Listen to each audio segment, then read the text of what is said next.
Hello, I'm Peter. I'm so glad you could join me for tonight's journey. Let's leave the noise of the modern world behind for a moment. Close your eyes and picture a vast white silence. A winter on the ancient plains where the air is sharp and the snow is deep. It sounds frightening, doesn't it? But survival wasn't about fighting the cold. It was about befriending the earth.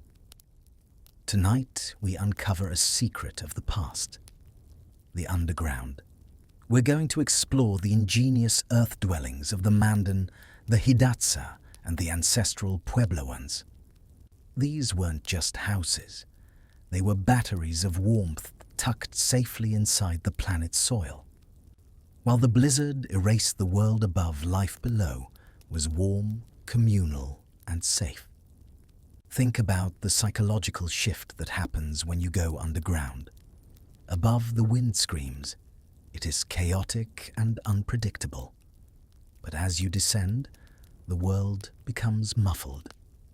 The chaos is filtered out by feet of solid earth. The vibration of the storm cannot reach you. This is a journey into silence, not an empty silence, but a full protective silence that wraps around you like a heavy quilt. It is a place where time slows down, where the heartbeat of the earth dictates the rhythm of your own heart. Before we begin, if you're finding comfort in this journey, take a moment to like this video and subscribe to the channel, but only if you genuinely enjoy what I do here. And let me know in the comments where you're tuning in from and what time it is for you. I love knowing there are people all over the world sharing these quiet moments together.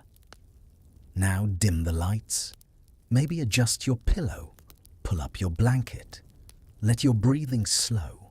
We're about to step back through time into a winter that refused to end, where survival meant partnership with the earth itself, where warmth wasn't conquered but coaxed from the living soil. Let's ease into tonight's journey together. The first snow is falling. Not the soft, fleeting flakes of autumn, but small, hard crystals born on a wind from the Arctic. They move almost horizontally, clicking against each other, tiny messengers of the deep winter. This is the snow of the harsh months. And as it falls, it covers more than land. It veils time itself. Let this white blanket expand in your mind. Visualize the landscape stripping itself of color. The greens and golds of summer are gone, replaced by a monochrome palette of whites, grays, and the deep bruising purple of storm clouds. The horizon line blurs until earth and sky are one seamless expanse of cold. Standing in this landscape, you might feel small, fragile, a tiny speck of heat in a universe of ice. The wind here doesn't just blow, it hunts. It seeks out every gap in your clothing, every exposed inch of skin. It creates a primal anxiety, a deep biological alarm that says, you cannot stay here, you must find cover. This is the fear that drove our ancestors to innovate. It wasn't just about comfort. It was about the existential dread of the open, frozen void. This is the same winter that 12,000 years ago drove the Jomon of Japan to dig their first shelters. The same frost that 7 centuries into our era inspired the ancestral Puebloans to engineer sophisticated vents. A cold that knows no borders. From Siberian tundra to the Andes, humanity has faced this white silence. But tonight, we settle into a specific place and time, the golden age of the Earth Lodge, roughly 1000 to 1750 CE.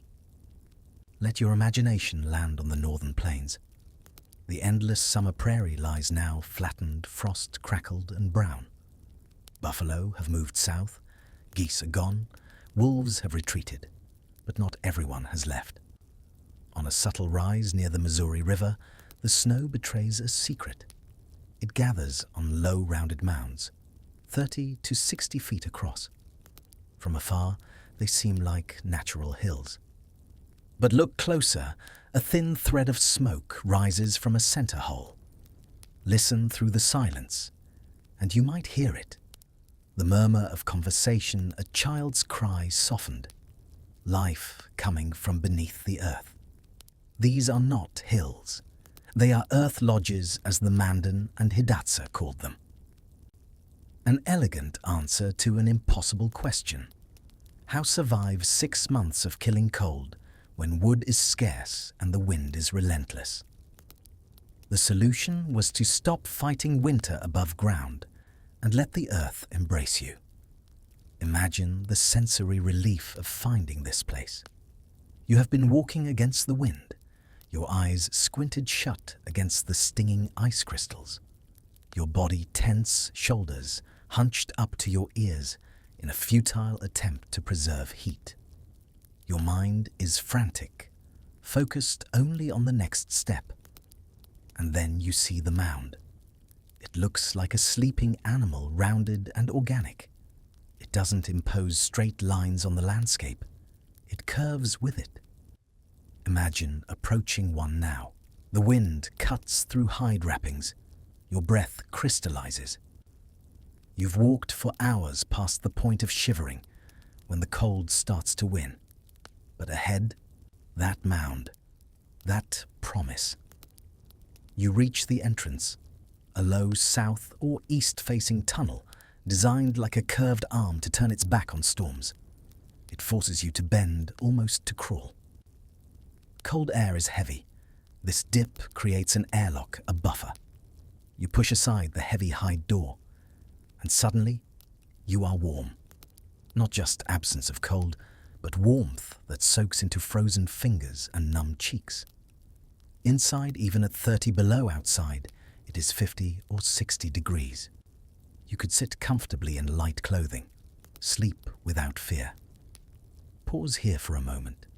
Feel that transition in your own body, the unclenching of muscles, the way your lungs expand more easily as the air loses its bite. The smell changes instantly. Gone is the sterile metallic scent of snow and ozone. In its place is a rich, complex perfume of survival, the dusty, sweet smell of dry earth, the sharp tang of wood smoke, the musk of buffalo robes, the faint, grassy scent of dried sweetgrass, and the savory aroma of stew simmering. It is an olfactory embrace, a signal to your limbic system that you have crossed from the zone of death into the zone of life. How the answer is beneath your feet, around you, above you. The answer is the earth itself. Your eyes adjust slowly to the dimmer light.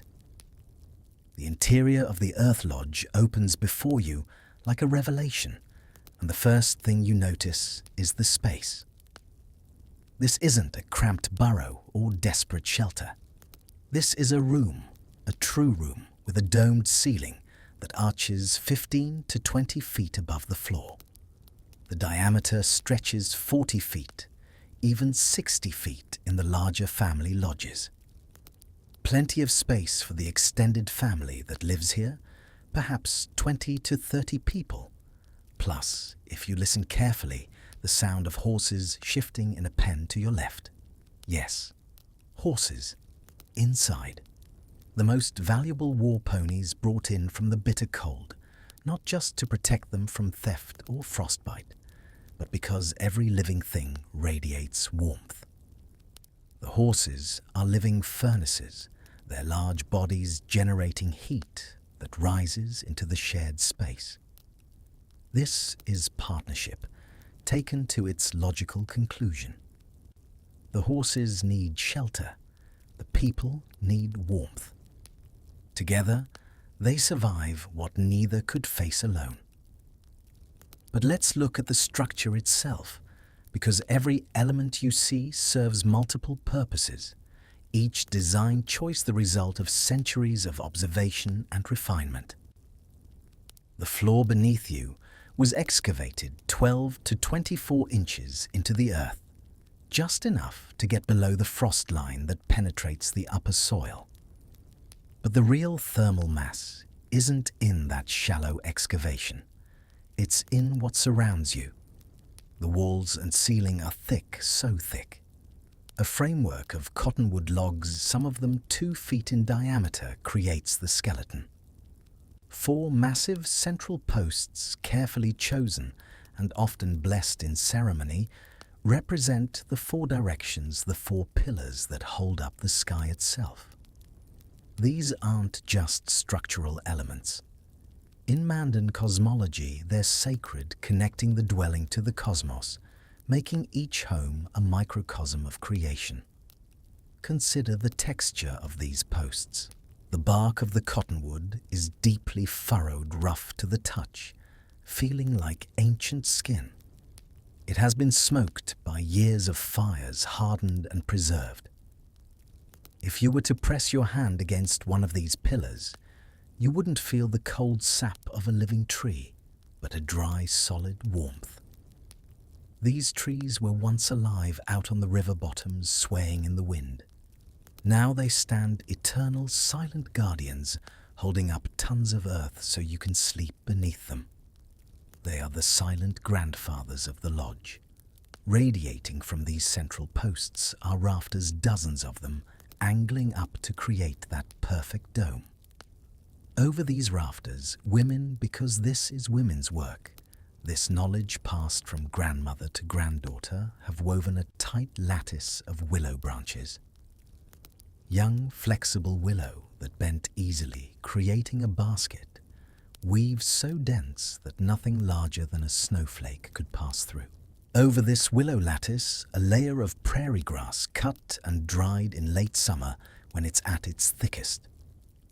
Grass is a remarkable insulator, each hollow stem trapping air, creating millions of tiny pockets where heat can hide from the cold. The grass layer might be 8 inches thick, compressed and woven into the willow beneath. Outside, the wind pushes hard against the grass. It doesn't whistle or scream as it does against a sharp corner. It hushes. The grass absorbs the sound, turning the violence of the storm into a soft, distant friction. It's the difference between being in a tent where the fabric snaps and pops and being under a heavy duvet where the world is just a concept, not a threat. And then the earth itself. Sod cut in thick bricks, stacked and packed. Clay-rich soil moistened and applied like plaster, layer after layer. The final covering of earth is at least 1 foot thick, sometimes 2. In a large lodge, this earth covering might weigh dozens of tons. But those cottonwood posts chosen specifically because they don't rot quickly, because their wood has a slight natural give that can bear weight without breaking. They hold everything up without strain. Do you understand what this creates? This isn't a building. This is a thermal battery. Earth has a specific heat capacity that means it resists temperature change. Once Earth is warm, it takes enormous energy to cool it. Once it's cool, it takes enormous energy to warm it. Below the frost line, typically at a depth of 3 to 4 feet, the Earth maintains a relatively constant temperature year-round. In the northern plains, the temperature hovers around 50 degrees Fahrenheit. Not warm exactly, but not cold either. Stable, reliable. This stability is key to the psychology of the lodge. The temperature doesn't fluctuate wildly. It doesn't spike and crash. It is steady. And for a human nervous system constantly scanning for threats, stability equals safety. Your body doesn't have to constantly adjust, shiver, then sweat, then shiver again. You can settle into a baseline. You can let your guard down. The earth acts as a massive dampener, smoothing out the jagged edges of the climate. By building with earth, by surrounding yourself with this immense thermal mass, you're essentially insulating yourself with a material that wants to be 50 degrees. The bitter cold outside, even at 30 or 40 below, has to penetrate through foot after foot of earth that's holding onto its 50-degree equilibrium. It's not trying to penetrate exactly. It's that heat from inside is trying to escape. But it can't. Not quickly. Not easily. The earth holds it the way a battery holds a charge. Sit here in this lodge and let your eyes follow the space. Around the perimeter, sleeping platforms, raised slightly off the floor, covered in buffalo robes and bearskins. The prime sleeping spots are opposite the entrance, as far from any draft as possible. This is where the elderly sleep, the young children, anyone who needs the most protection from even the hint of cold. Along the walls, storage. This is the brilliance you might not immediately see. The earth floor isn't flat everywhere. Scattered throughout the lodge, marked by flat stones or wooden covers, are cache pits. Bell-shaped holes dug down into the earth, sometimes 6-8 feet deep, lined with woven grass to prevent dirt from contaminating what's stored within. In these pits, the essential stores of winter.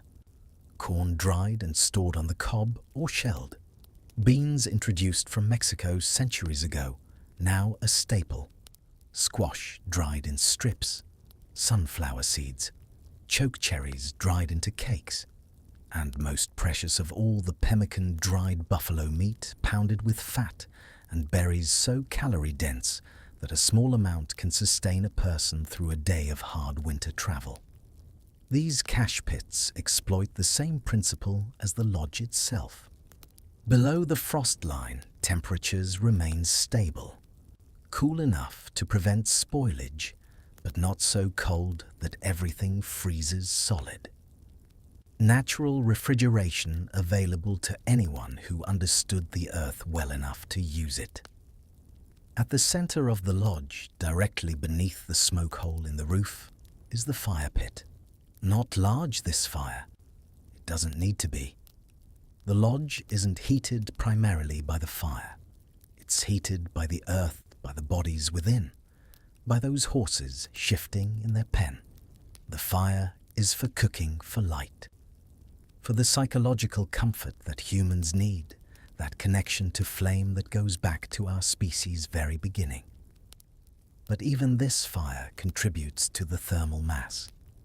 The heat it generates doesn't rush up and out through the smoke hole. Most of it radiates outward, absorbed by the earth walls, by the sleeping platforms, by every surface that then re-radiates it slowly through the long night. Look up. That smoke hole, perhaps 4 feet across, has been partially covered. An old bullboat, a circular vessel made of buffalo hide, stretched over a willow frame, has been inverted over the opening. It's not sealed completely. Smoke needs to escape. Fresh air needs to enter. But by reducing the size of the opening, by creating a baffle that breaks up the wind, the builders prevented the chimney effect that would otherwise suck all the warm air straight out into the night. Watch the smoke for a moment. It doesn't rush. It drifts lazily, curling in blue-grey ribbons towards the opening. It dances in the shaft of light, a hypnotic slow-motion ballet. Following the path of the smoke with your eyes is a meditation in itself. It draws your gaze upward out of the earth toward the small circle of sky. Even buried in the earth, you are connected to the heavens. It is a perfect balance, grounded in soil, aspiring to the sky. You're sitting inside a machine, though the people who built it would never use that word. A machine for survival. Every element calibrated through generations of observation. The entrance tunnel angled and long, preventing wind from reaching the interior. The smoke hole baffled and small, allowing smoke out but keeping warmth in. The earth walls massive and stable, maintaining temperature against all the fury winter can bring. the cache pits exploiting the Earth's natural cooling, the sleeping platforms positioned to catch and hold radiant heat. Even the horses partners in survival, their breath and body warmth contributing to the shared atmosphere. This is what it means to survive winter. Not through conquest, but through understanding. Through partnership with the land, with the animals, with the very physics of heat and cold. Outside, the blizzard has begun in earnest. You can hear it now, that sound. It's hard to describe if you've never heard it, the sound of a true prairie blizzard. It's not like rain pattering on a roof. It's more like a continuous roar, a freight train that never passes a sustained note that vibrates through everything. It is a sound of erasure. The wind is scrubbing the world clean, removing landmarks, removing horizons. It is a chaotic white static that overwhelms the senses. If you were out there, your eyelashes would freeze together in seconds. The fluid in your eyes would begin to crystallize. Your mind would panic, the adrenaline surging uselessly against an enemy you cannot fight. The temperature has dropped to 35 below zero. But with wind chill, the effective temperature is something that would kill an unprotected human in minutes. 10 minutes perhaps before frostbite sets in. 20 minutes before hypothermia becomes irreversible. An hour, maybe 2 before death. But inside this lodge, you're warm. And this contrast creates a specific kind of pleasure. The pleasure of the haven. It is the same feeling you get when you are tucked in bed while rain lashes the window, but multiplied 1,000 times. The danger outside validates the safety inside. It makes the warmth feel earned, precious, and tangible. You can feel the boundary between the two worlds, the thick earth wall. On one side, death, on the other, life. And you are on the side of life. Let's understand why. Because the physics at work here are elegant, simple, and completely within the realm of materials available to people who never read a textbook on thermodynamics, but understood heat with an intimacy born of necessity. First, insulation. That thick layer of earth and grass creates what we now call an R value, a measure of thermal resistance. Modern insulation. The stuff in your walls right now might have an R value of 15 or 20. The earth lodges with their foot-thick earth covering over grass, over wood, achieved R values in a similar range. Not through chemistry or manufacturing, but through mass and air pockets. The earth itself, the grass stems, the spaces between the willow lattice, all of these trap air. Still air is one of nature's best insulators, because convection, the movement of heat through a medium, can't occur when the medium can't move. Second, thermal mass. This is crucial. Insulation slows the transfer of heat, but thermal mass stores it. Think of it this way. A sleeping bag insulates you, trapping your body heat. But it doesn't generate heat. Your body does that. An earth lodge with its tons of earth acts like an enormous storage battery for heat. During the day, even winter day when the sun shines and the interior fire burns, heat is generated. That heat is absorbed by the earth walls, the floor, every solid surface. The earth warms slowly, reluctantly, almost because it takes so much energy to change the temperature of that much mass. Then, during the night, when the fire burns low, when the cold outside intensifies, that stored heat radiates back. Slowly, steadily, the earth gives back what it absorbed, maintaining interior temperature through the process of thermal re-radiation. This is why earth lodges could maintain comfortable temperatures for days, even if the fire went out completely. The earth remembered warmth. It feels like the house itself is hugging you. The heat doesn't come from a single point like a radiator. It comes from everywhere. It is omnidirectional. It surrounds you like water. Modern architecture has rediscovered this principle. It's called passive solar design. And expensive homes now are built partially underground, with earth-bermed walls and thermal mass floors, specifically to exploit this free temperature regulation. The Mandan did it 1,500 years ago without equations or computer models. They did it by paying attention, by observing that Earth stayed warmer in winter than air, that caves maintained stable temperatures, that animals burrowed underground to escape both winter cold and summer heat. They took that observation and turned it into architecture. Third, the shape. That dome isn't just aesthetically pleasing, it's structurally optimal. A dome distributes weight evenly across the entire structure. There are no corners where stress concentrates. This means the builders could use lighter materials and still support that immense earth covering. But more than that, a dome presents the minimum surface area for a given volume. Less surface area means less area through which heat can escape. Geometrically, a sphere or dome is the most efficient shape for containing heat. Think of how you curl into a ball when you are cold. You tuck your knees to your chest, wrap your arms around yourself. You become a sphere to save heat. The Earth Lodge does exactly the same thing. It is a curled-up architecture. And there's another advantage to that dome shape that you might not immediately consider. Wind. The prairie wind is relentless, erosive, powerful. A flat roof or a structure with vertical walls creates resistance. Wind pushes against it, creating pressure turbulence wear. But wind flows over a dome. It slides across the curved surface, following the geometry, unable to catch and push. This is the same principle that makes modern aerodynamics work.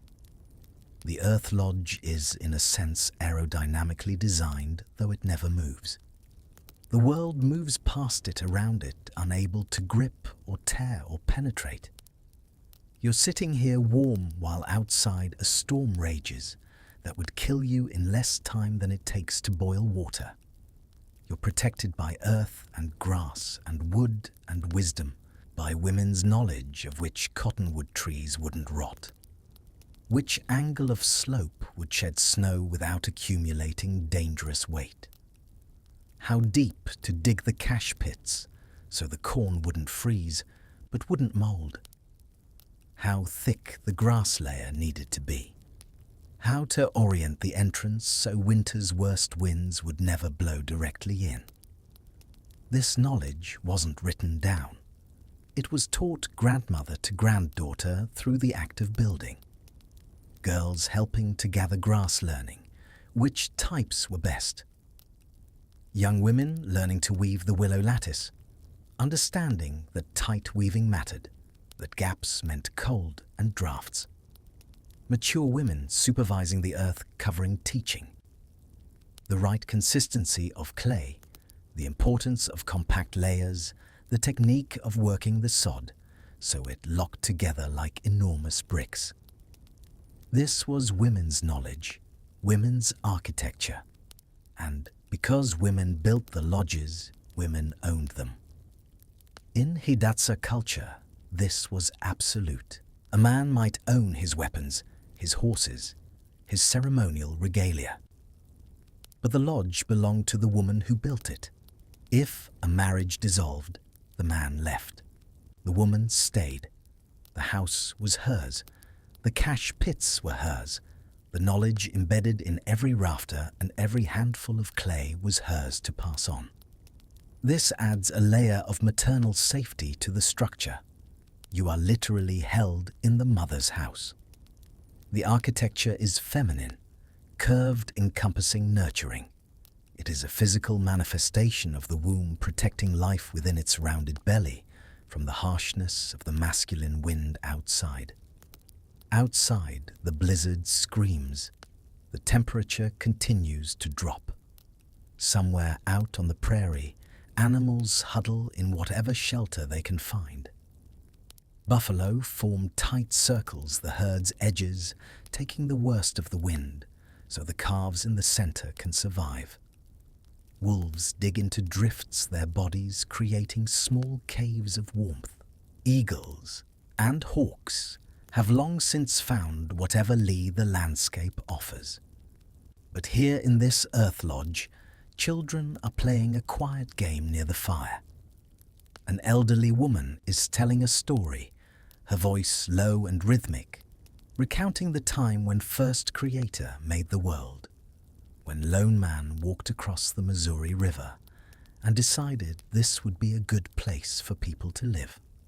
Someone is sewing buffalo sinew thread, pulled through hide-making repairs to winter clothing that will be needed tomorrow, next week, next month, because winter is long, and winter doesn't forgive worn seams or thin spots. The horses shift and breathe their bodies, adding warmth, their presence a comfort and a promise. Come spring, these horses will carry hunters to the buffalo herds. They'll pull travois loaded with the lodge poles and hide wolves when it's time to move to summer camp.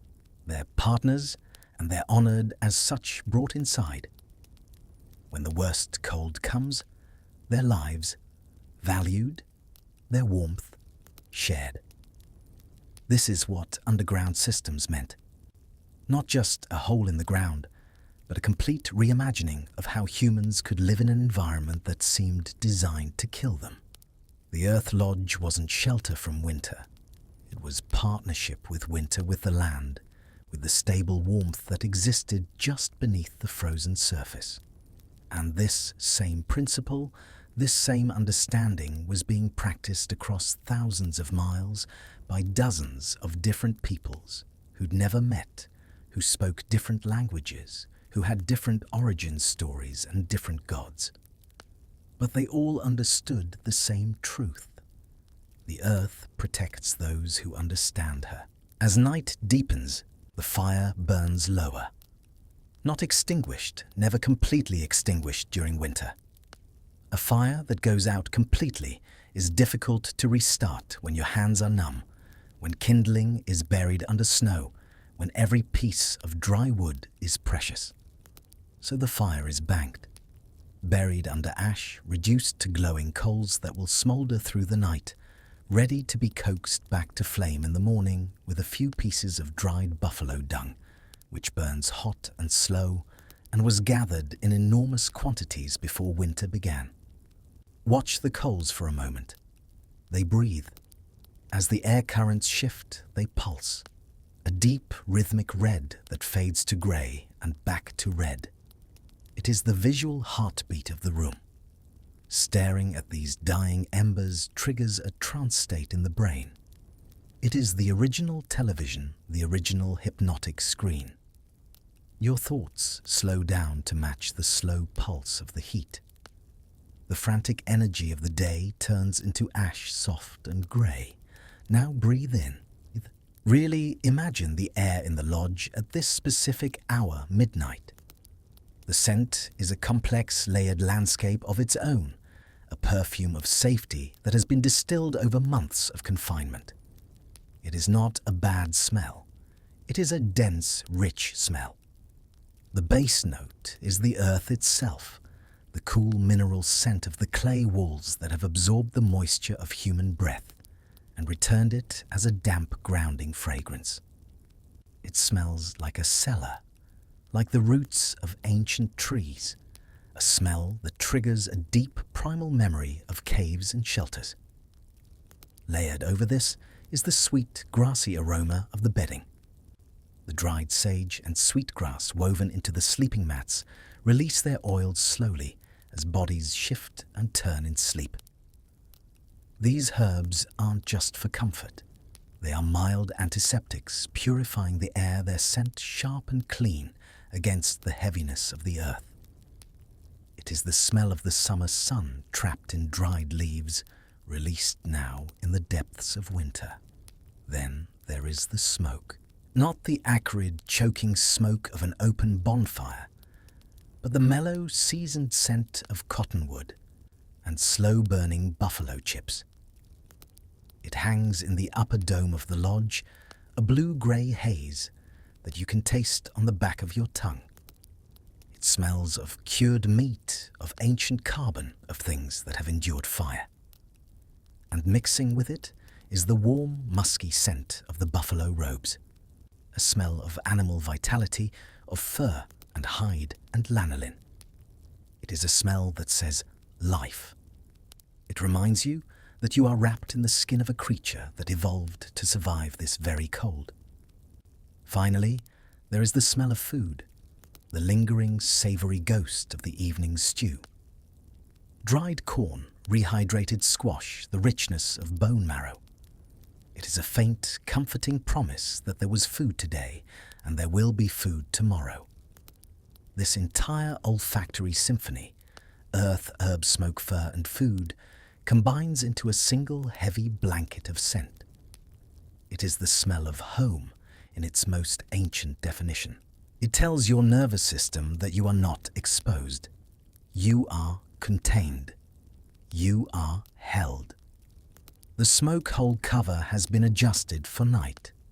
The bullboat is positioned to cover most of the opening, leaving just enough gap for smoke and the worst of the cooking smells to escape, but preventing the chimney effect that would suck out warm air. This is a nightly ritual judged by feel and experience. Too much covering and smoke will fill the lodge, causing eyes to water and throats to burn. Too little and cold air will pour in, draught will disturb sleep, and all the day's accumulated warmth will flee upward into the darkness. People are moving to their sleeping places. The social order of the lodge, invisible during the day, becomes clear at night. The sleeping platforms around the perimeter are divided by clan, by age, by status, but always with the most vulnerable placed in the warmest spots. The elderly grandmother, the one who supervised this lodge's construction 30 years ago, who has lived through more winters than she can count her sleeping place, is directly opposite the entrance, backed against the thick earth wall that's been absorbing heat all day. She'll sleep between buffalo robes, the hide side out for its windbreak quality, the fur side in for its softness and warmth. Children sleep near their mothers, often several children and a mother sharing one large sleeping area, their combined body heat creating a pocket of warmth that single sleeping would never achieve. This is crucial to understand. The Earth Lodge maintains overall temperature through thermal mass and insulation. But localized warmth, the warmth that makes sleep comfortable, comes from body heat and strategic bedding. Let's look at what sleeping arrangements actually consisted of, because this is another area where centuries of refinement created near-perfect solutions. The sleeping platform itself is raised 6 inches, maybe a foot off the earth floor. This matters. Cold air settles. The coldest air in the lodge, even with all its insulation and thermal mass, will always seek the lowest point. By raising the sleeping area, by creating that small barrier between floor and bed, the builders ensured that sleepers rested above the cold layer. Not much warmer, perhaps, a few degrees, but in the mathematics of comfort, a few degrees can mean the difference between shivering sleep and restful sleep. On this platform, a foundation layer of dried grass or cattail reeds. Thick this layer, 6 inches or more, of plant material creating cushioning and insulation from the wood below. This grass layer is changed seasonally. By winter, it's thoroughly dry, which is important. Damp grass moisture of any kind conducts cold. Dry grass insulates. Imagine lying on it. It rustles softly when you move, a dry, whispering sound like an autumn breeze. It smells of late summer sun, a faint, sweet, grassy memory trapped in the stalks. It conforms to your body, not like a soft foam mattress, but with a firm, supportive give. It connects you to the fields outside, but in their gentle, harvested form. On the grass layer, buffalo robes. Not one, but many. 3, 4, 5 robes, depending on the wealth of the family and the severity of the winter. A buffalo robe is an extraordinary thing. The hide itself is thick, tough, nearly windproof, but it's the fur that makes it invaluable. Winter buffalo fur can be 3 inches deep, dense and hollow, each hair creating an air pocket. A buffalo evolved to survive prairie winter, and everything about its coat is optimized for that single purpose. When humans wrapped themselves in that coat, they borrowed millions of years of evolutionary refinement. The sleeping arrangement is strategic. The bottom robes, 2 or 3 of them, are laid fur down. This creates a barrier between the sleeper and the platform maximum insulation below, where cold tries to leach up from the earth. Then the sleeper lies down, and additional robes are pulled over fur side in now, so that the sleeper is essentially in a soft, warm nest. In the coldest nights, a robe might be pulled over the head as well, leaving just a small opening for breath, creating a microclimate where exhaled air warms the space around the face. The sensation is one of total envelopment. The robe is heavy in a way modern blankets are not. This weight triggers the parasympathetic nervous system, the rest and digest response. It is the same principle as a weighted blanket, but organic. The weight tells your muscles they don't need to hold themselves up anymore. You are pinned down gently, safely. You are hidden. Multiple people sleeping together amplifies the effect. Each human body generates heat between 70 and 100 watts of thermal energy, roughly equivalent to a light bulb. 2 people sleeping together under shared robes don't just add their heat, they multiply its effectiveness. The robes trap the heat close, the bodies reduce cold air circulation, and the shared space warms quickly, staying warm through the night. This is why family groups slept together. Not just for emotional comfort, though that mattered too, but for survival. An infant alone under robes might struggle to maintain body temperature on the coldest nights. An infant sleeping between mother and older sibling, all 3 under multiple robes, would stay warm without effort. Heat shared is heat preserved. And there's another element to sleeping in the Earth Lodge that's worth considering: the air quality. With 30 people, several horses of fire, all in an enclosed space, you might expect the air to become stale, depleted of oxygen, dangerous. But remember that entrance tunnel, it's not sealed. Cold air, dense and heavy, creeps in through that tunnel all night. Not fast. Not in a draft that would chill the lodge, but slowly, steadily, a gentle infiltration that provides fresh oxygen. This cold air settles to the floor, stays low, while warm air, less dense, rises to the dome. The smoke hole allows the warmest, stalest air to escape the entrance, allows fresh, cold air to enter, and the temperature gradient creates a slow, continuous circulation that keeps the atmosphere breathable without creating discomfort. It's passive ventilation, and it's brilliant. No fans, no pumps, no mechanical systems. Just an understanding of how air behaves, how density differences create movement, how to position openings to exploit natural convection. As people settle into sleep, the sounds of the lodge change. The murmur of conversation fades. Someone coughs. A child whimpers in dream. and is soothed. The horses shift occasionally, hooves shuffling on the earthen floor of their pen.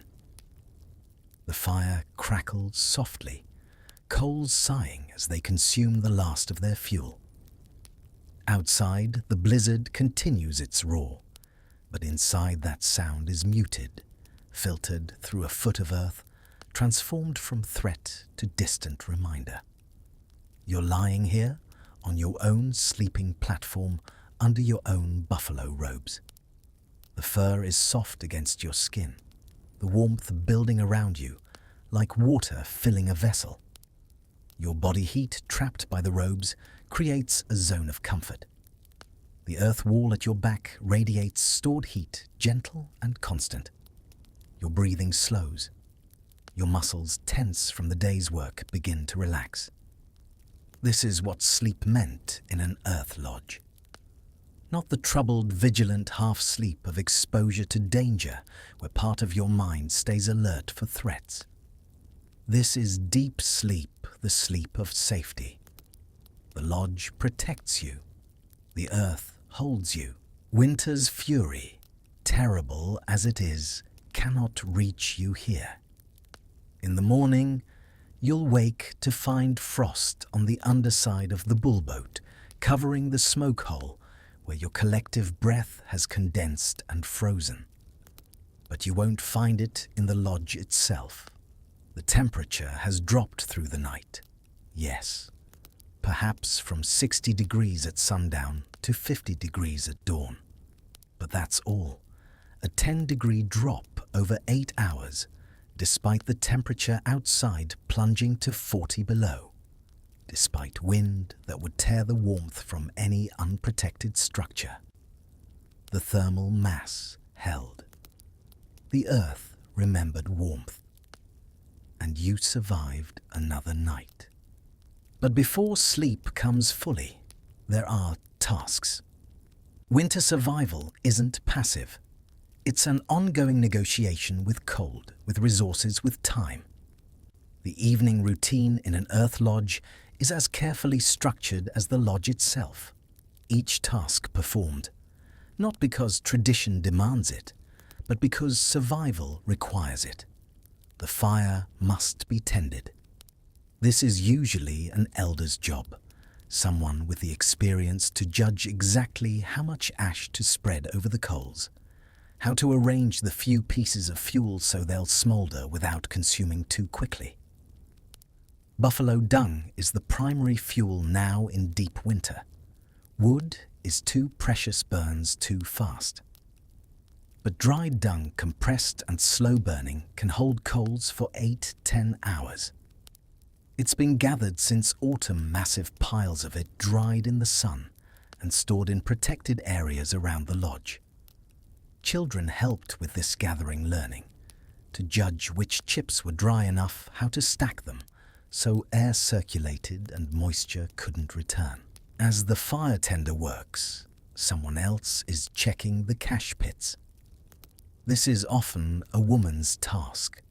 The keeper of stores, the one who knows exactly how much corn remains, how many days of pemmican, whether it's time to be more conservative with portions, or whether supplies will easily last until spring. She lifts the stone or wood cover of a pit, perhaps the one containing corn, and descends partway, using a ladder or carved footholds in the earth wall. The pit is cool, noticeably cooler than the lodge above, but stable. The corn is dry, no sign of mold or moisture. She counts mentally.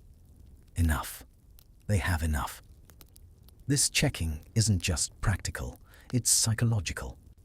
Knowing you have food, seeing it with your own eyes, counting it. This creates a sense of security that's essential for mental survival. Winter is long. Doubt is corrosive. But physical confirmation of plenty, or at least sufficiency, this allows sleep to come easier. Near the entrance, someone is preparing gear for tomorrow. Winter on the plains isn't always storm. Between blizzards are periods of clear killing. Cold days when the sun shines brilliantly on snow, and the sky is that deep, intense blue that only comes in extreme cold. Those days, hunters will go out, not far usually, to check snares set for rabbits or to look for buffalo that might have drifted close. The gear for this must be ready, must be checked, because a broken snowshoe or a gap in clothing can be fatal. Snowshoes are examined, the webbing made from buffalo sinew, the frames from willow or ash. A small tear in the webbing, barely noticeable, could propagate during use, leaving a hunter unable to walk on the deep drifts that lie between the lodge and any hunting ground. The repair is made now by firelight, with fresh sinew softened in warm water and carefully woven through the break. Clothing is inspected. Winter clothing on the northern plains was sophisticated, layered, carefully constructed. Next to the skin, a soft hide shirt often made from antelope or deer, the leather tanned to butter softness. Over this, a heavier buffalo robe fur side-in, belted at the waist. Leggings also fur-lined, tied to the belt. Moccasins with multiple layers. The outer sole thick buffalo hide, an inner sole of softer leather and stuffed with dried grass for insulation. Mittens, not gloves, because fingers together conserve heat better than fingers separated. And a hood or hat critical, because an unprotected head loses heat faster than any other part of the body. All of this must be dry. Moisture is the enemy. Sweat from exertion, melted snow, any dampness in clothing will conduct heat away from the body with terrifying efficiency. So clothing from the day's activities is hung near the fire, not close enough to scorch, but close enough to dry thoroughly. The smell of drying hide and fur fills the lodge, a scent so familiar that no one notices it anymore. Food preparation for morning is also done now. Water is a constant concern. The Missouri River, 100 yards from the lodge, is frozen solid ice, thick enough to walk on to drive a loaded travois across. Getting water means cutting through that ice, a task that gets harder as winter progresses and the ice grows to 2-3 feet thick. So water is fetched once a day in the morning usually, and must last until the next morning. It's stored in leather bags in ceramic pots, carefully rationed. But for tomorrow's first meal, preparations are made tonight. Corn is taken from the cache pit, measured out. If there's meat to cook, it's brought up now. Dried squash might be soaked in a small amount of water, allowing it to rehydrate overnight, ready to be added to a stew in the morning. This pre-soaking is important. It shortens cooking time, which conserves fuel. Every piece of dung that doesn't have to burn every bit of wood that can be saved. This is margin. This is the difference between running out in late winter and having enough to see you through to spring. Tools are checked. Stone knives used for everything from cutting food to scraping hides are examined for chips or dullness. A whetstone is produced, and edges are refreshed, the rhythmic scraping sound joining the other quiet sounds of evening.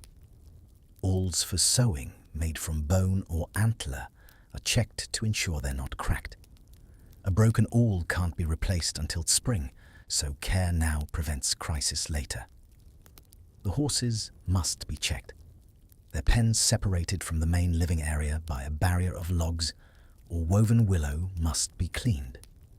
Manure is removed daily, carried out through the entrance tunnel, and added to a pile that will come spring be spread on the garden plots to enrich the soil. Even in winter, there's no waste. Everything has use, everything cycles. The horses are given water carried from the main supply. They're offered dried grass stored since autumn, and they eat quietly, their presence a comfort. Someone runs a hand along each horse's legs, feeling for swelling or heat that might indicate injury. checks their hooves for ice or stones. These animals represent wealth, certainly, but more than that, they represent mobility, the ability to hunt, to travel, to escape if threat comes. Their health is the community's health. Children have their own evening tasks. Small hands help sort sinew for tomorrow's sewing. Young eyes, sharp in firelight, help identify the best pieces for fine work versus rough work. A child might be tasked with keeping the water bags full, making trips to the main supply learning responsibility through repetition. Another might help grandmother sort medicinal herbs. Learning which bark helps with cough, which root eases stomach pain. The knowledge passed through, doing through touching, through smell and taste, not through words alone. There's teaching happening constantly, though it might not look like teaching to a modern eye. No one sits and lectures. Instead, a girl helping her mother prepare tomorrow's meal is learning to judge portions, to recognize when corn has absorbed enough water, to understand the rhythm of cooking that will be her responsibility someday. A boy helping check the horses is learning to read their body language, to see the subtle signs of distress or health knowledge that could save a horse's life, and thus save his own someday. This is how wisdom transferred, not through books or schools, but through the hands, through shared labor, through watching and imitating, and being gently corrected when mistakes happen. The Earth Lodge itself was a classroom, and every task was a lesson in survival. As the evening routine concludes, as the last tasks are completed, there's a moment when the lodge settles. The fire is banked, the cache pits are sealed, the horses are resting, tools are stored, clothing is drying, tomorrow's food is prepared. Everything that can be done has been done. Now there's nothing left but to surrender to sleep, to trust the earth and the architecture and the accumulated wisdom of generations. Someone speaks a prayer, not loudly. Just a few words of gratitude to the earth that holds them, to the buffalo that clothed and fed them, to the Creator who made all of this possible. In Mandan belief, the world was made in partnership. Lone man and first Creator worked together, and they taught humans to work together, to respect all living things, to give thanks. These prayers aren't superstition. They're recognition of relationship, of the web of dependencies that keep humans alive in a world that could so easily kill them. And then, silence. The kind of silence that only comes in deep winter, when snow muffles everything, when all the sounds of summer birds, insects, running water are gone. The silence of survival. The silence of safety. The silence that allows sleep to come deep and healing, readying the body for another day of winter's long test. Winter darkness in the northern latitudes is profound, and it affects the mind in ways that people living in the modern world with electric lights and constant stimulation can barely imagine. By December, daylight shrinks to perhaps 8 hours, and that's generous. The sun rises late, struggles to a low arc across the southern sky, and sets early, leaving 16 hours of darkness. In January, it's worse, and this goes on for months. Inside the Earth Lodge, darkness comes earlier still. The smoke hole, the only source of daylight, is small and often partially covered. Even at midday, the interior is dim lit more by the fire than by sun. As afternoon fades to evening, as true darkness settles outside, the lodge becomes a world of shadows, of small pools of firelight, of faces, half-seen eyes, glinting in the dim glow. This extended darkness, this long night that stretches from October to March, does something to human psychology. It slows time. It turns focus inward. It creates a state that's almost meditative, where the usual rush and urgency of summer living gives way to something more contemplative, more patient. Winter is the season of stories, the season of memory, the season when the past becomes as present as the fire at the center of the room. For many Plains tribes, winter was the only time when sacred stories could be told. There were strict prohibitions against telling certain tales during the growing season. The reasons varied. Some said it would anger the spirits of animals or plants, disrupting the balance needed for good harvests. Others said that creation stories were so powerful they could only be told when the world itself was dormant, sleeping under snow, unable to be harmed by the weight of old magic spoken aloud.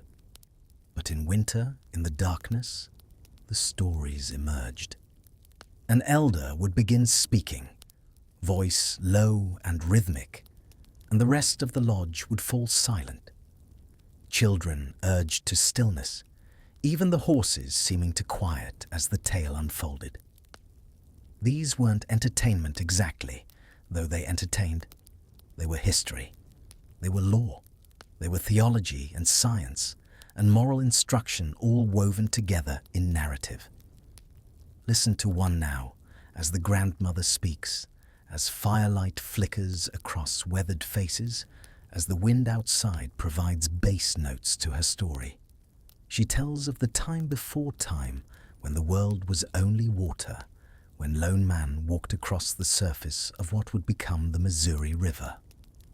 First Creator was there too, and together they decided to make land.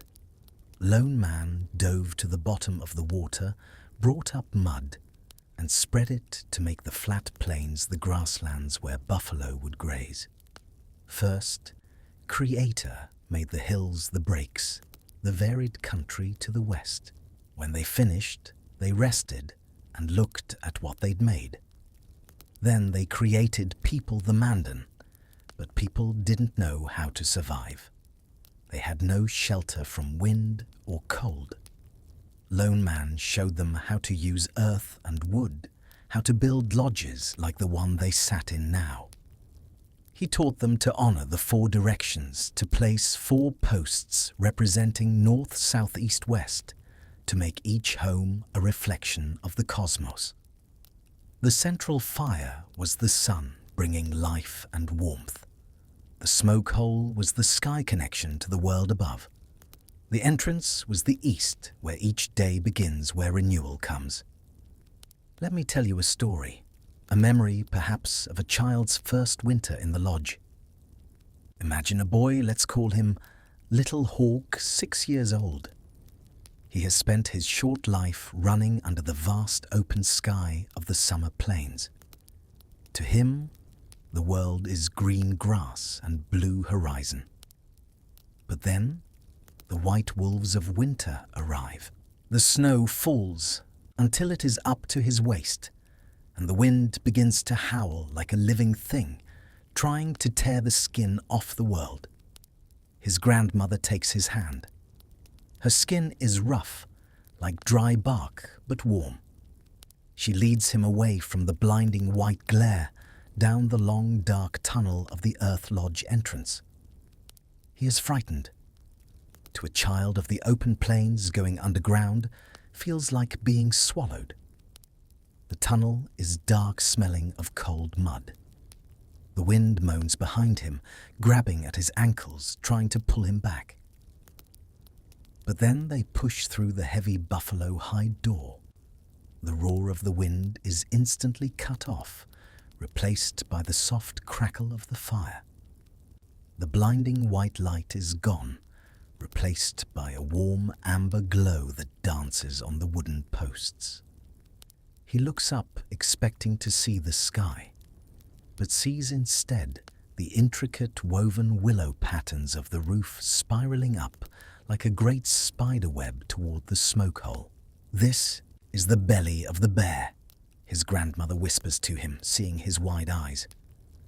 In winter, the bear sleeps, and we sleep inside her. The wind cannot bite the bear. She leads him to a sleeping platform. It is piled high with furs, so many furs he has to climb up into them. He sinks into the softness. It feels like floating. He watches the fire shadows play on the earth walls. They look like buffalo running like warriors dancing. He listens. He hears the horses shifting their weight. A soft thump-thump that sounds like a giant heart beating. He hears the murmur of the adults, low and rhythmic, a sound that doesn't demand his attention but wraps around him. He realizes with a sudden heavy wave of sleepiness that the monster outside, the cold, cannot find him here. He is invisible to the winter. He is a seed planted deep in the soil waiting, and for the first time in weeks, his small shoulders relax. He burrows his face into the fur, smelling the sage and the smoke, and lets the belly of the bear digest his fear, turning it into dreams. When she finishes this story, there's silence. Not awkward silence, but the silence of satisfaction of truth recognized. The children have heard this story before, will hear it many times more, and each telling will deepen its roots in their understanding. They're learning what it means to be Mandan, learning their place in the order of creation, learning that the lodge they live in is sacred, not just practical. Other nights, different stories.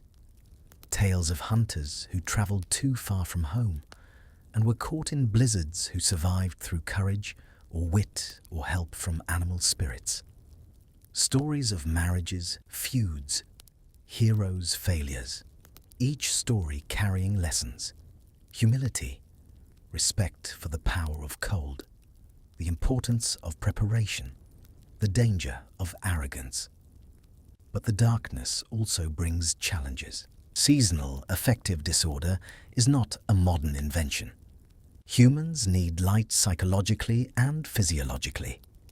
The absence of strong sunlight affects mood energy, even physical health. Vitamin D deficiency was common in northern winters, leading to lethargy, weakened bones, increased susceptibility to disease. The people of the plains dealt with this through diet and through activity. The high-fat diet, especially from buffalo and fish, provided some vitamin D. Liver eaten raw or lightly cooked provided massive doses of vitamins and nutrients that sustained health through the lightless months. And there was deliberate effort to remain active, to not simply hibernate. Winter was a season of crafts. In the dim firelight, men worked on tools and weapons. Arrows were made, dozens of them, because arrows break or get lost, and summer hunting required abundant supply.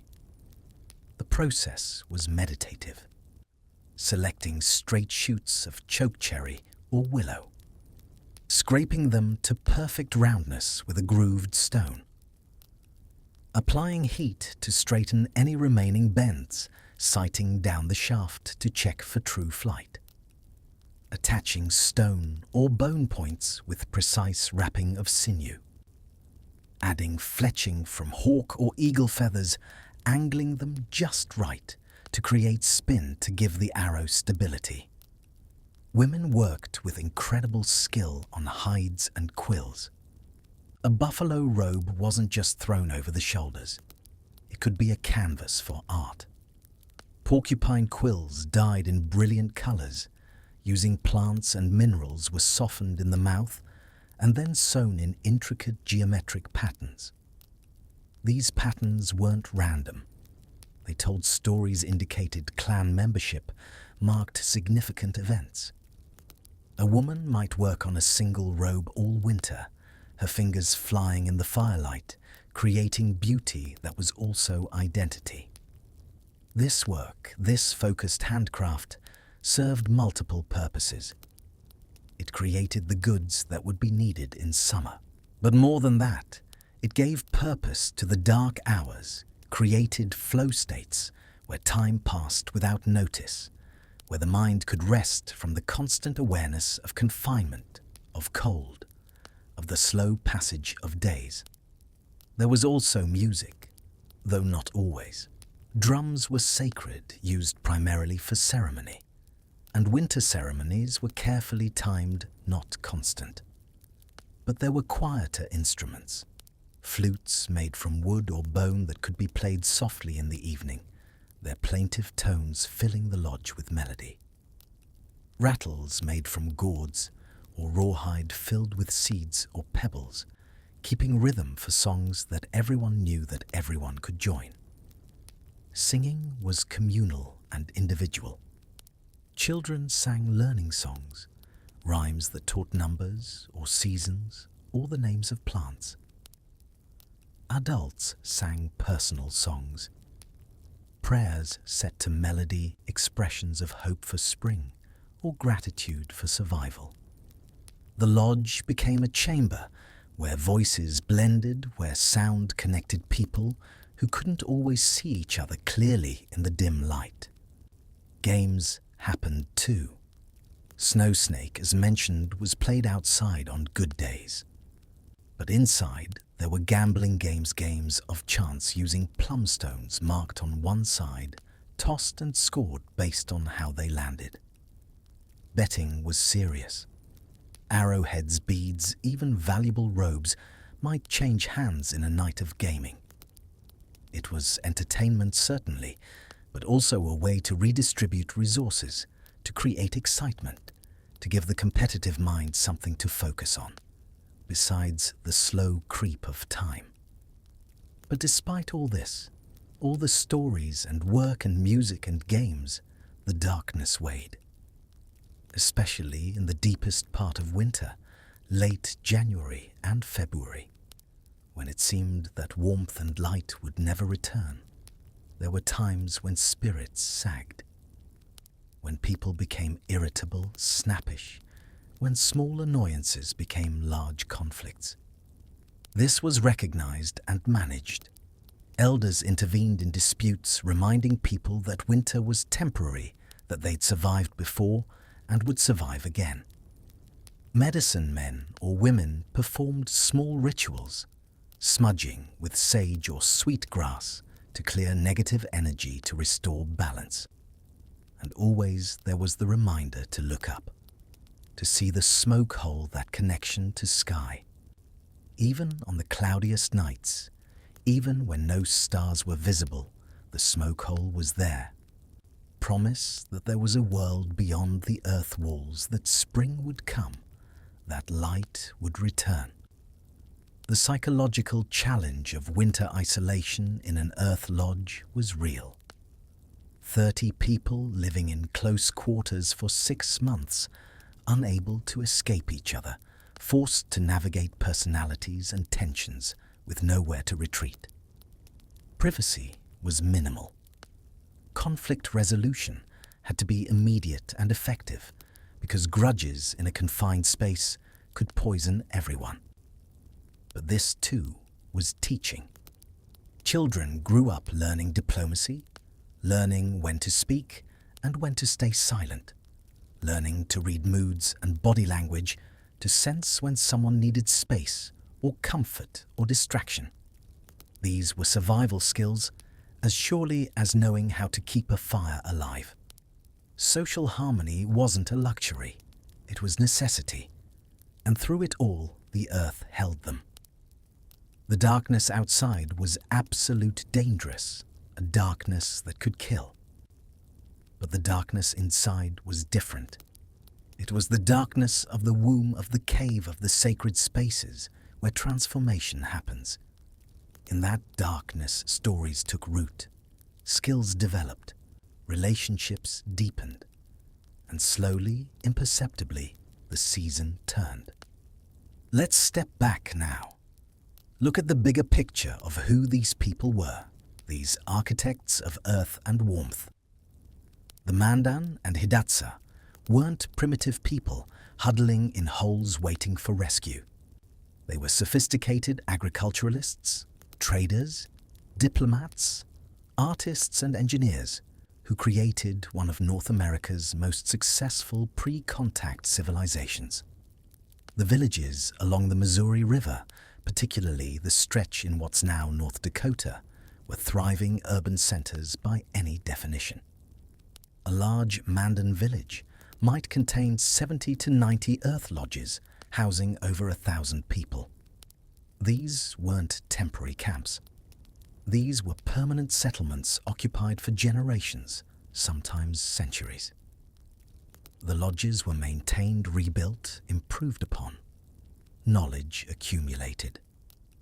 Archaeological evidence shows that earth lodge construction reached its peak between roughly 1000 CE and 1750 CE, though the tradition goes back much further. By the time European explorers first encountered these villages in the 1700s, the system had been refined to near perfection. Lewis and Clark wintering with the Mandan in 1804-1805 were astonished by the comfort and efficiency of the lodges, especially compared to their own fort built with traditional Euro-American techniques. The construction process itself was a remarkable feat of engineering accomplished with Stone Age tools. Consider what it takes to build an earth lodge. First, the site selection. The lodge needed to be on slightly elevated ground for drainage near the river for water access, but not so close that spring flooding would threaten it. The ground needed to be suitable for excavation, but stable enough to support the structure. These decisions required understanding of soil composition, hydrology, and long-term climate patterns. Once the site was chosen, the work began.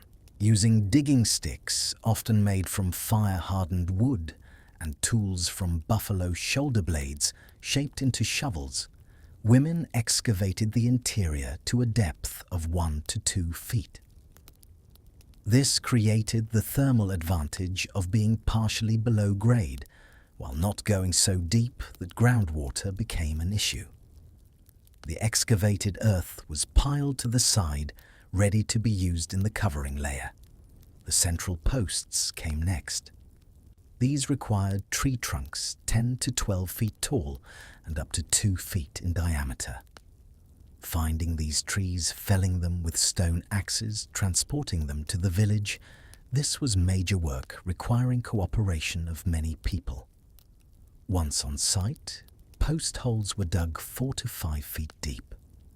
The posts were set vertically, tamped firmly into place with earth and stone, and often adorned or blessed in ceremony before being buried. Around these central posts, a ring of slightly shorter posts, perhaps 8 to 10 feet tall, were set at regular intervals, creating a circle 40 to 60 feet in diameter. Connecting these posts were rafters, dozens of them angled from the outer wall posts to the central posts, creating the framework of the dome. The engineering here is subtle but brilliant. The angle of the rafters distributes weight evenly while creating the curve that sheds wind and snow. Over this framework, the willow lattice was woven. Young women typically did this work, their fingers nimble and strong, weaving green willow shoots in a tight basket pattern. This took days, even weeks, and required hundreds of willow branches. But the result was a substrate that could support the weight of the grass and earth covering without sagging. The grass layer came next. Prairie grass cut in late summer when it was tallest and driest, laid in thick bundles overlapping like shingles, creating a mat that was both insulating and water-shedding. Over this, the earth. Not just any earth. Clay-rich soil was preferred because it could be packed to near impermeability. The earth was applied in layers, each layer allowed to settle before the next, was added until the covering was 12 to 18 inches thick. The total weight of an earth lodge was immense. A large lodge might have 50 tons of earth on its roof alone. Yet the structure stood often for decades because the dome shape distributed that weight perfectly, because the posts were large enough and deep enough, because every joint and connection was designed to bear load without failing. Inside, the space was carefully organized. The Mandan followed a specific cultural pattern for interior arrangement. The door always faced south or east, toward the morning sun, toward warmth. Directly opposite the door at the back of the lodge was the place of honor, the sacred direction where the family's medicine bundle hung, and where guests of importance would be seated. The fire pit was always in the center, directly below the smoke hole. Around the perimeter, sleeping platforms were assigned by family position and status, with the household head and elders having the warmest, most protected spots. But what made the Earth Lodge truly remarkable wasn't just its physical structure. It was the social and economic system it supported. These lodges were owned by women passed down through the female line. A mother would teach her daughters how to build, where to find the best willow, how to judge if a cottonwood post would last or rot. When a daughter married and started her own family, the mother would help organize the lodge-building mobilized clan members to assist ensure the knowledge transferred intact.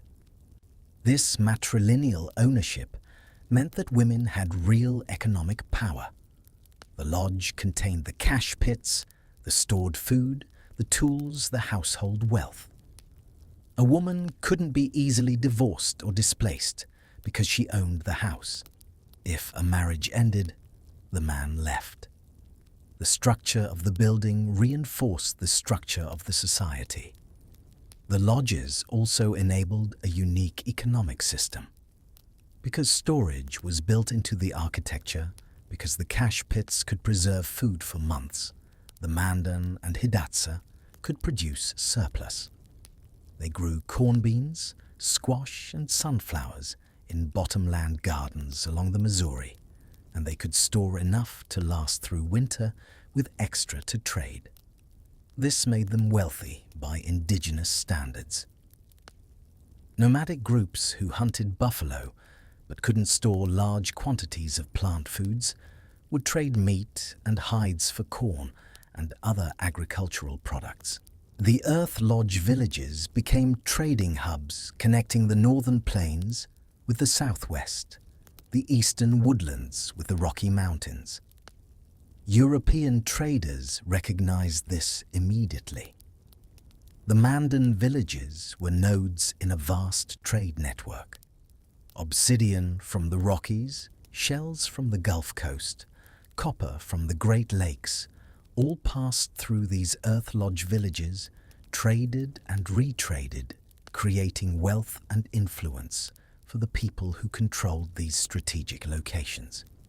But the Earth Lodges provided something else, something less tangible but equally important.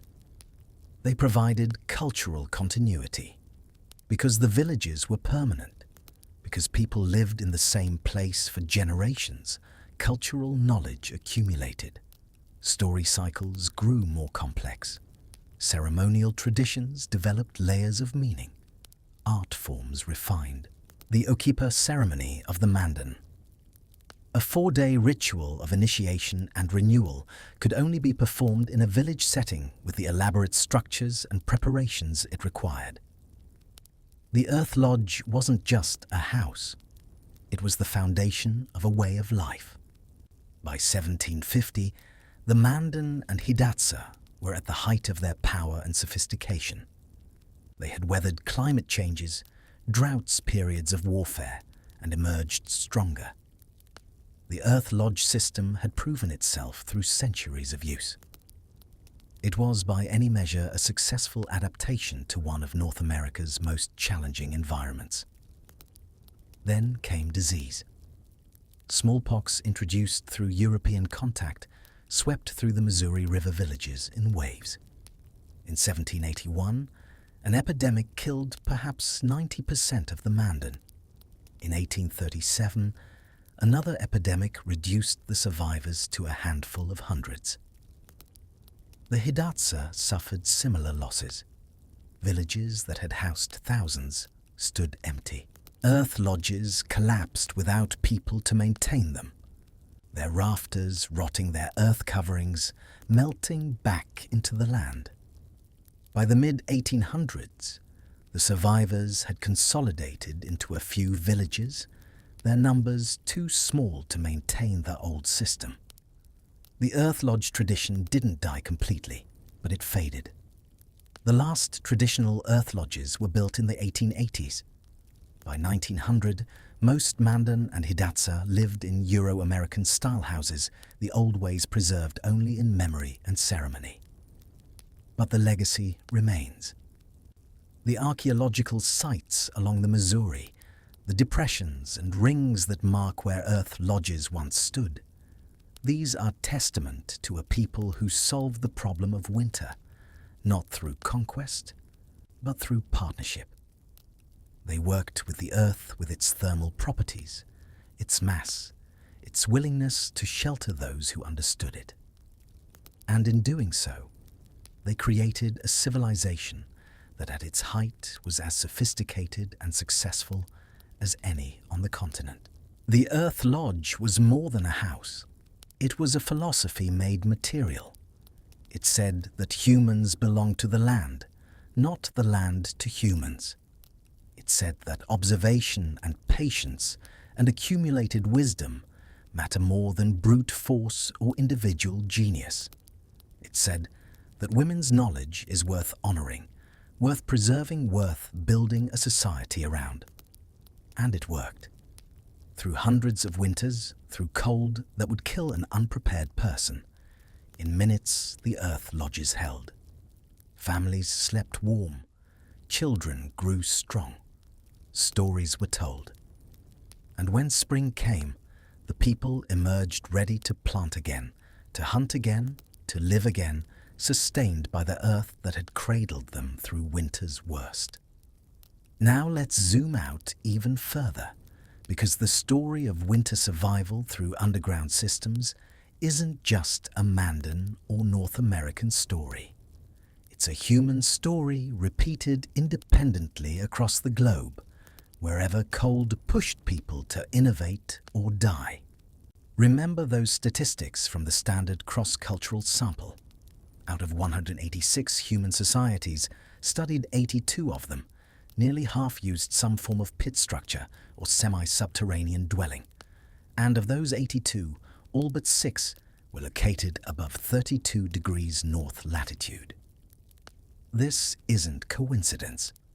This is convergent evolution in architecture, the same principle that gave sharks and dolphins similar body shapes despite being completely unrelated. Similar environmental pressures produce similar solutions. In Japan, the Jomon people 12,000 years ago were building pit houses almost identical in principle to those of the Mandan. A circular or rectangular hole dug into the earth posts, supporting a thatched roof, a central hearth. The Jomon sites show continuous occupation through thousands of years of climate shifts, including periods when Japan's climate was much colder than today. Their pit houses, preserved in waterlogged soil, reveal sophisticated construction, multiple rooms, clear evidence of long-term habitation. In Siberia, the Koryak and Itelmen peoples built Yarangas semi-subterranean structures that shared the basic thermal principles with American earth lodges. Dug into permafrost, lined with driftwood and whale bones, where wood was scarce covered with earth and sod, these structures maintained livable temperatures despite exterior conditions that regularly dropped to -40 or below. Inside a smaller, fully enclosed sleeping chamber, lined with fur, created a microenvironment where body heat alone could keep temperatures above freezing. The Sami of northern Scandinavia, the Inuit of the Arctic, the peoples of the Tibetan Plateau, the pre-Columbian societies of the Andes all developed variations on the same theme. Get below ground. Use Earth's thermal mass. Minimize surface area exposed to cold. Use materials that trap air and resist heat flow. But while the Mandan earth lodges might represent the largest and most complex form of this architecture, it's the interior plateau region of the Pacific Northwest that shows perhaps the most extreme adaptation, the most complete commitment to underground living. The interior Salish peoples living in what's now British Columbia and eastern Washington faced a different climate challenge than the plains. Their winters, while severe, weren't characterized by the same open prairie wind exposure. Instead, they dealt with deep snow accumulation valley inversions that trapped cold air and the need to stay near salmon rivers that were their primary food source. Their response was the kekuli, or pit house, and an entire social structure built around winter aggregation in underground villages. A kekuli was essentially a large hole, circular or slightly oval, excavated to depths of 3 to 6 feet, sometimes more in favored locations that were used generation after generation. Unlike the Mandan Lodge with its horizontal entrance, many kekulis had only one entry point, a hole in the center of the roof that served as both door and chimney.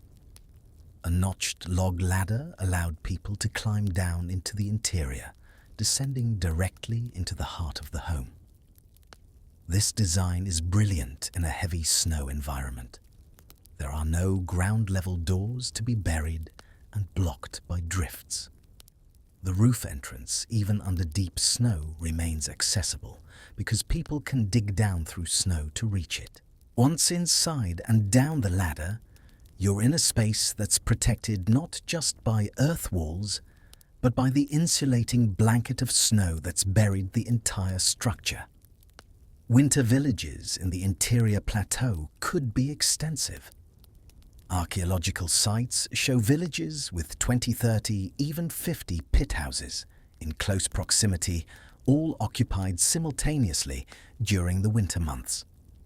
The population density during these winter aggregations was remarkable. A single large kekuli might house 15 to 30 people, all from related family groups. Multiply this by dozens of houses, and you have communities of hundreds, even over 1,000 people, all living underground from roughly November through March. Why aggregate?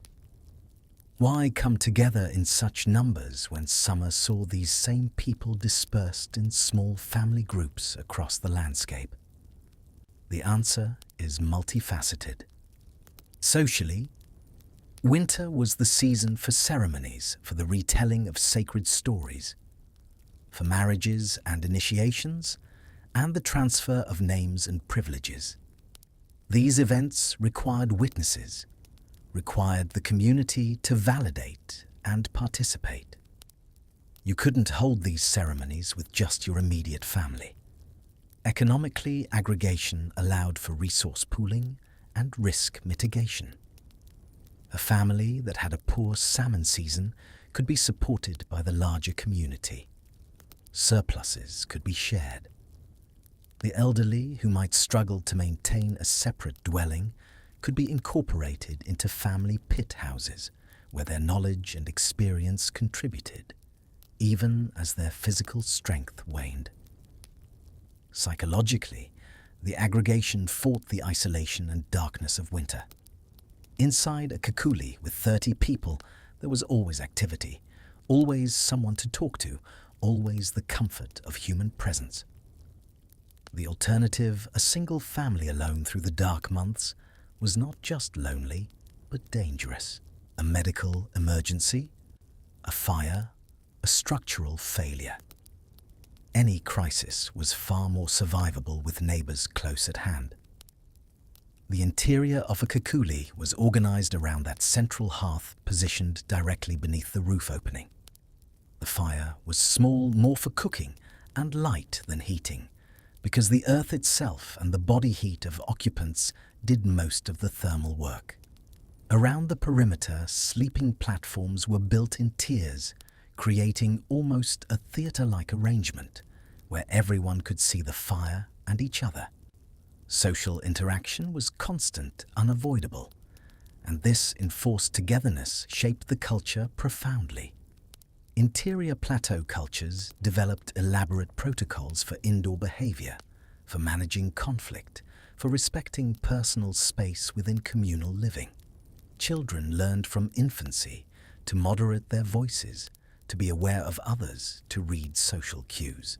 Adults became skilled at the subtle arts of negotiation and compromise that made communal living bearable, even pleasant. And there was beauty in these spaces. The support posts might be carved with designs or left naturally beautiful if the wood had interesting grain. Woven mats of chula or cattail hung on the walls, creating partitions that gave the illusion of privacy while maintaining airflow.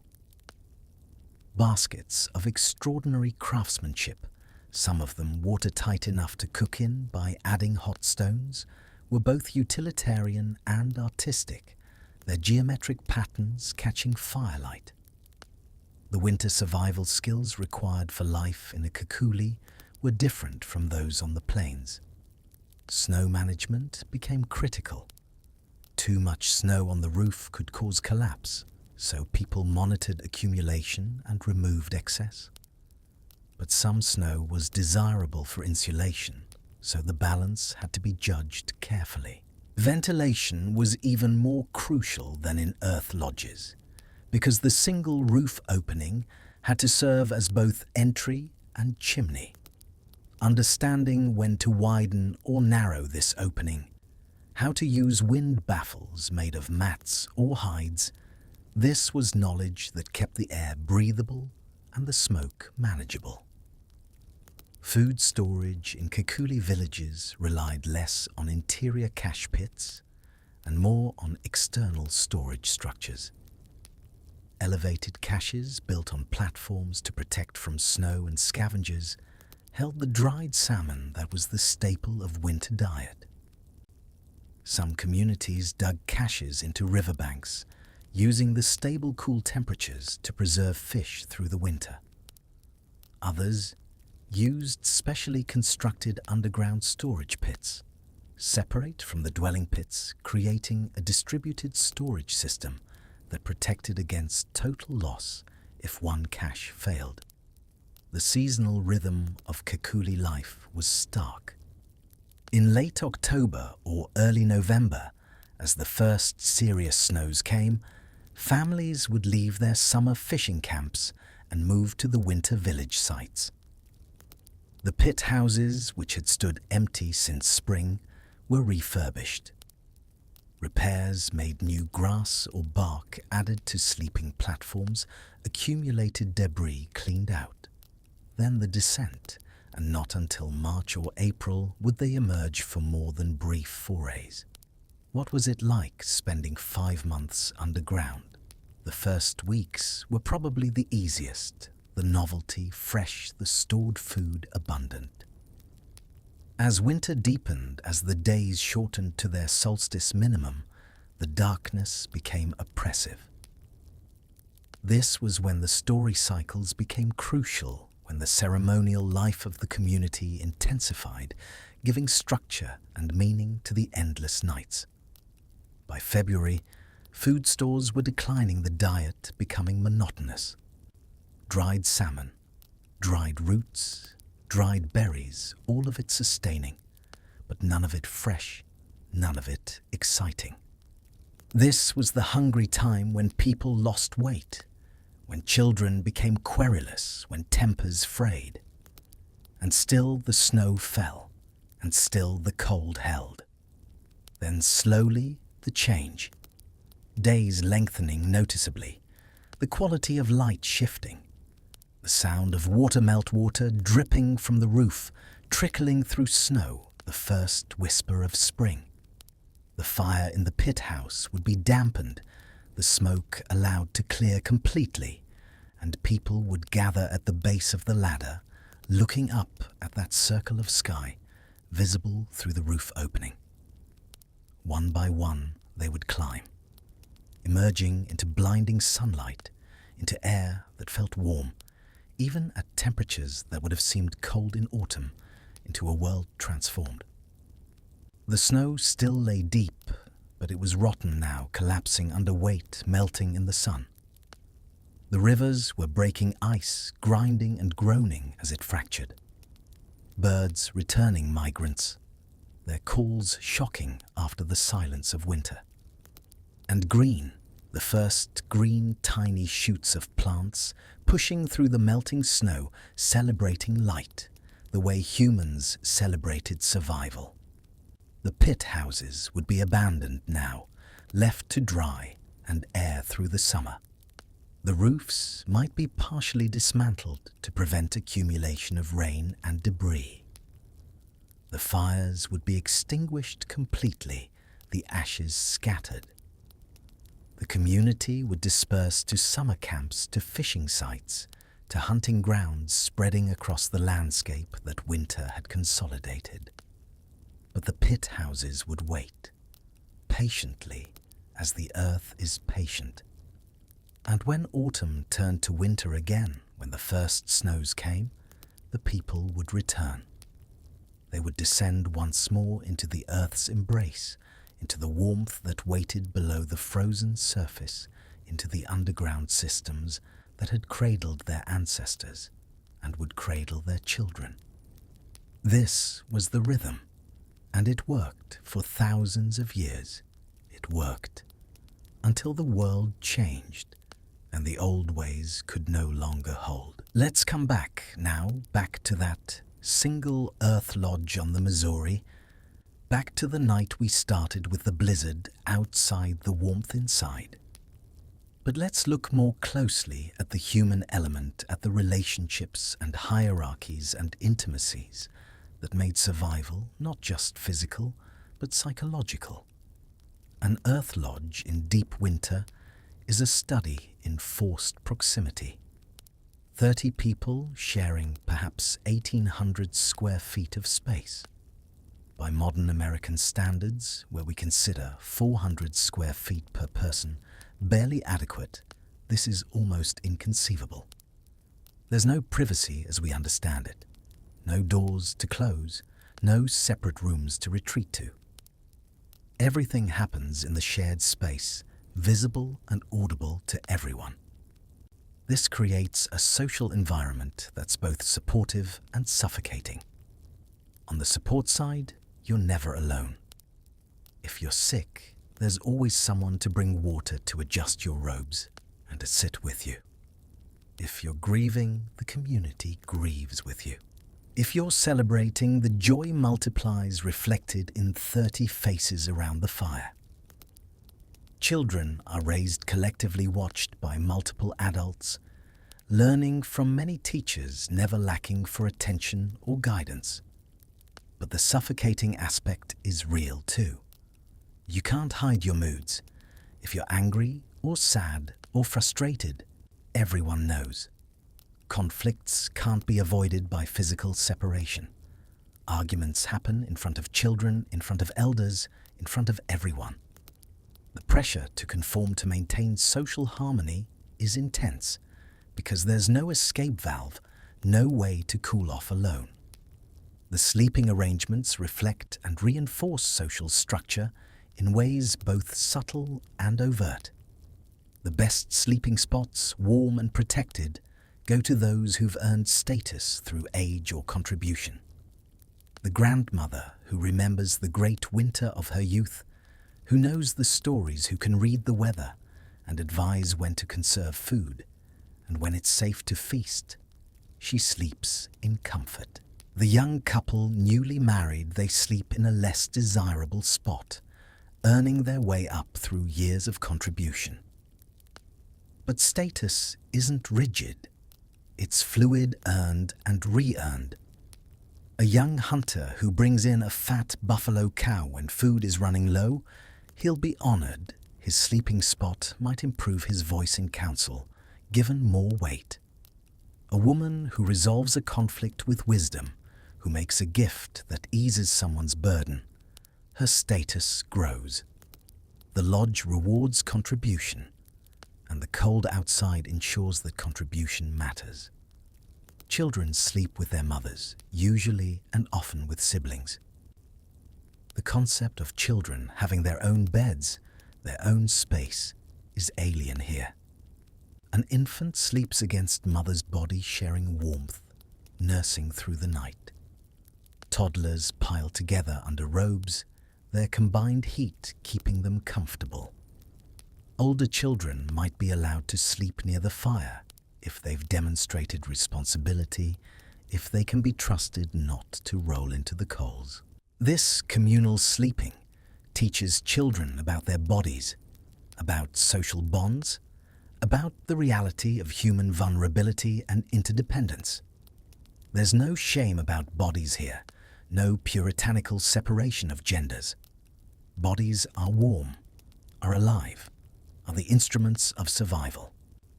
The awkwardness of adolescence, the self-consciousness that modern teenagers experience, is mitigated by the normalcy of physical proximity. The elderly have particular roles in the nighttime social order. They're the keepers of late-night conversation, the ones who stay awake longest, tending the fire, listening for problems. An elder who sleeps lightly might hear a child coughing, might notice that someone's restless, might sense that the fire needs adjusting, or the smoke hole needs to be opened wider. They're the night watch, unpaid and unofficial, but essential. And there's medicine in their presence. Studies of modern hunter-gatherer societies show that the mere presence of grandparents increases child survival rates dramatically. Grandparents provide childcare when parents are working. They provide knowledge. They provide emotional stability. In an earth lodge where a grandmother sleeping in the warm spot opposite the door can see and hear everything, her presence is both practical and symbolic.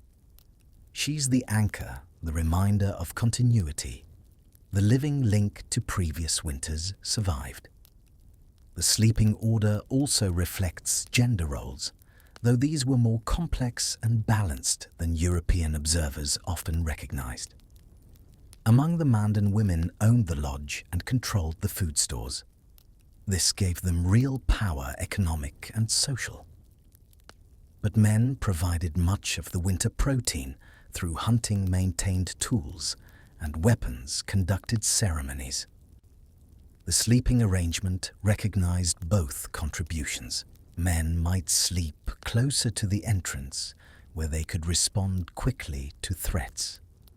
Women slept closer to the cache pits and work areas where they could manage resources efficiently. But these weren't rigid rules. A woman who was also a healer might sleep in a position that gave her quick access to all parts of the lodge, so she could reach anyone who needed her in the night. A man who was elderly might sleep in the warmest spot despite his gender, honored for his age and past contributions. The system was flexible, responding to individual circumstances while maintaining overall structure. Couples, of course, slept together. But this wasn't primarily about romance or sexuality, though those were certainly present. It was about survival. Two bodies generate more warmth than one. Two people can share robes more efficiently. Two people can wake each other if one starts to show signs of hypothermia or carbon monoxide poisoning, rare but possible if ventilation fails. Marriage, in this context, is a survival partnership as much as an emotional bond. But what happens when the rhythm breaks? What happens when sickness enters the lodge?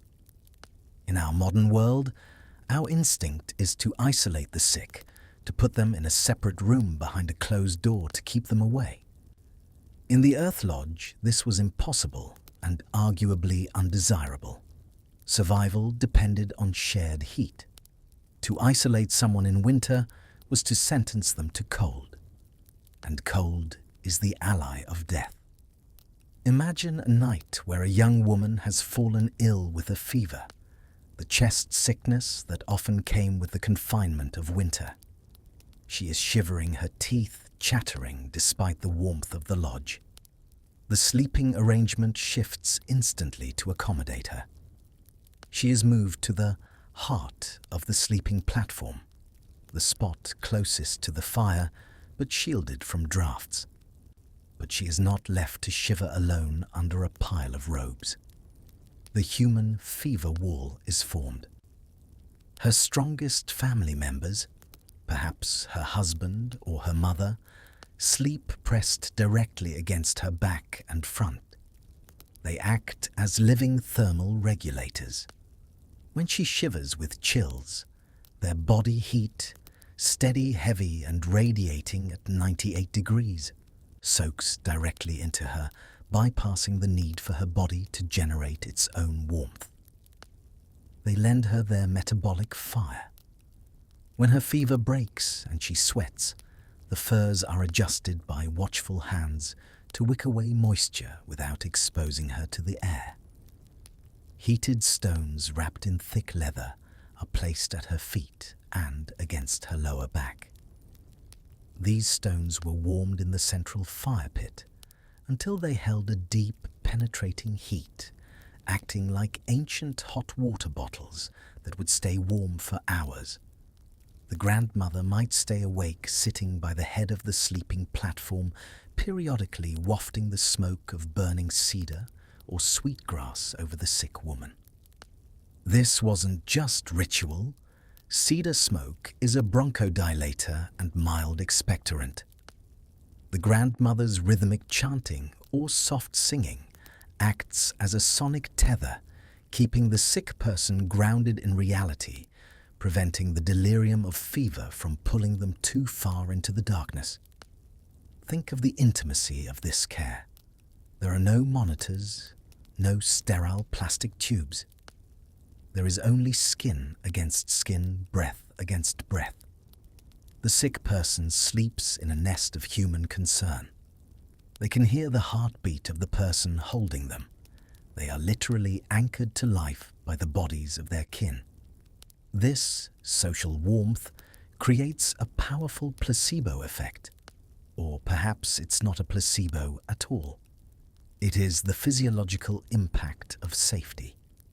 The immune system functions better when cortisol levels drop, and cortisol drops when we feel held. In the Earth Lodge, you survived sickness because your community literally warmed you with their own lives, refusing to let the cold take you. And what about conflict? What happens when people can't stand each other, when tensions explode, when the enforced proximity becomes unbearable? The Earth Lodge culture developed elaborate conflict resolution mechanisms.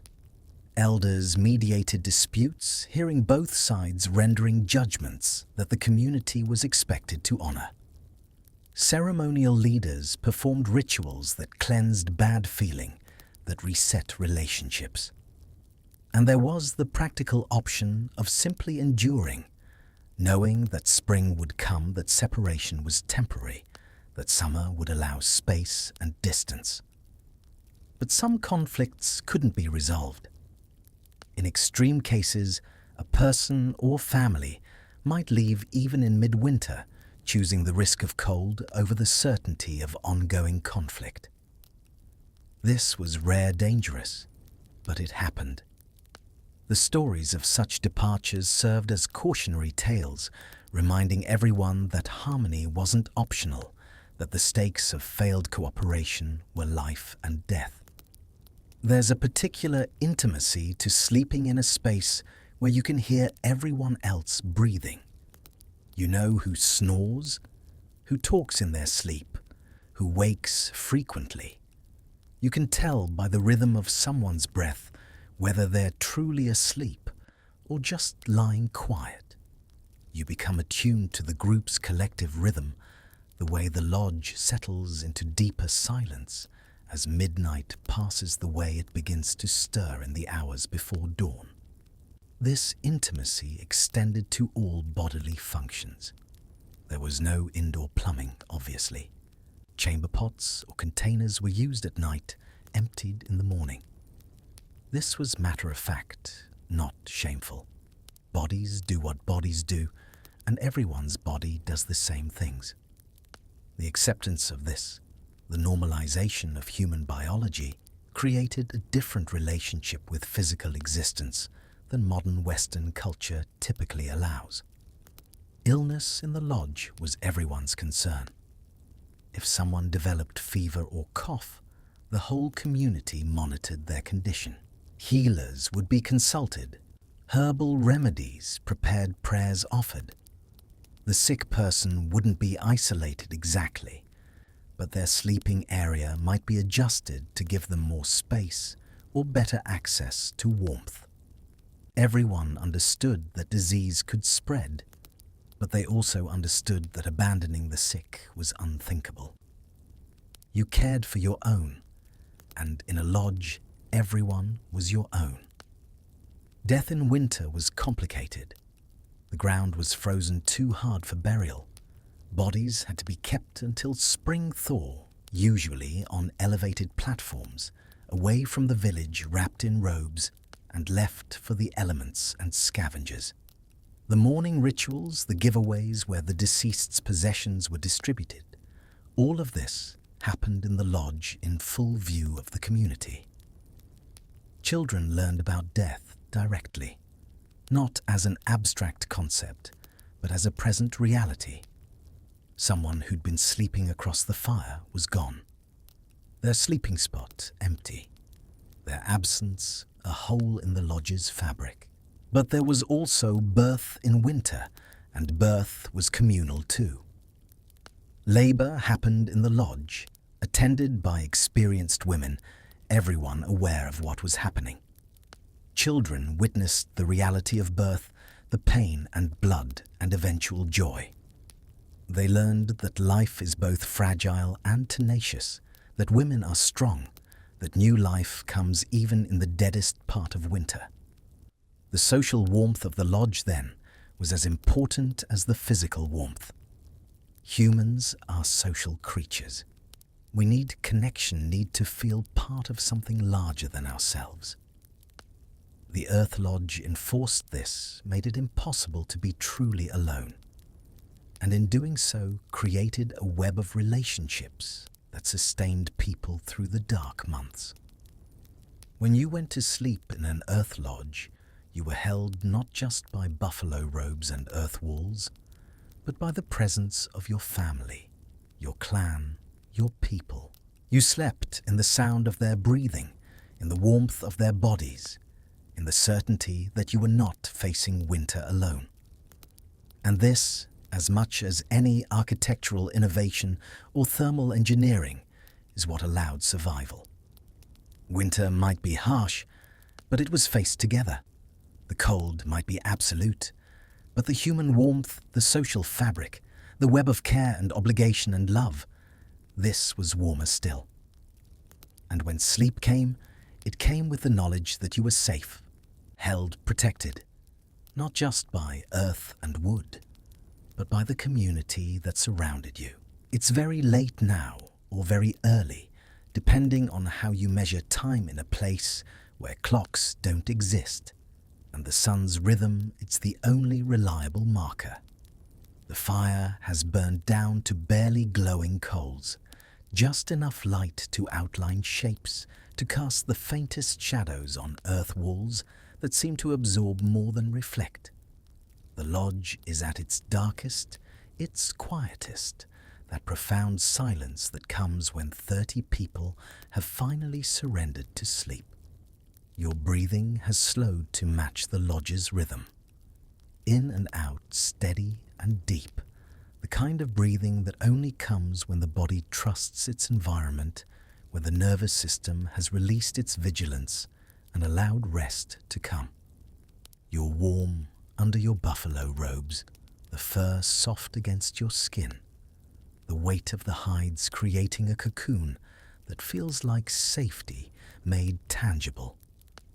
Outside, the blizzard has finally broken. The wind has dropped from that sustained roar to occasional gusts. And between the gusts, there's silence so complete it feels like pressure against your ears.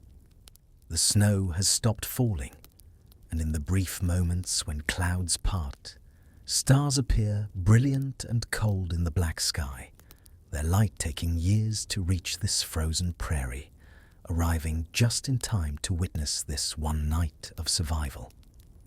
Inside the lodge, everything is still.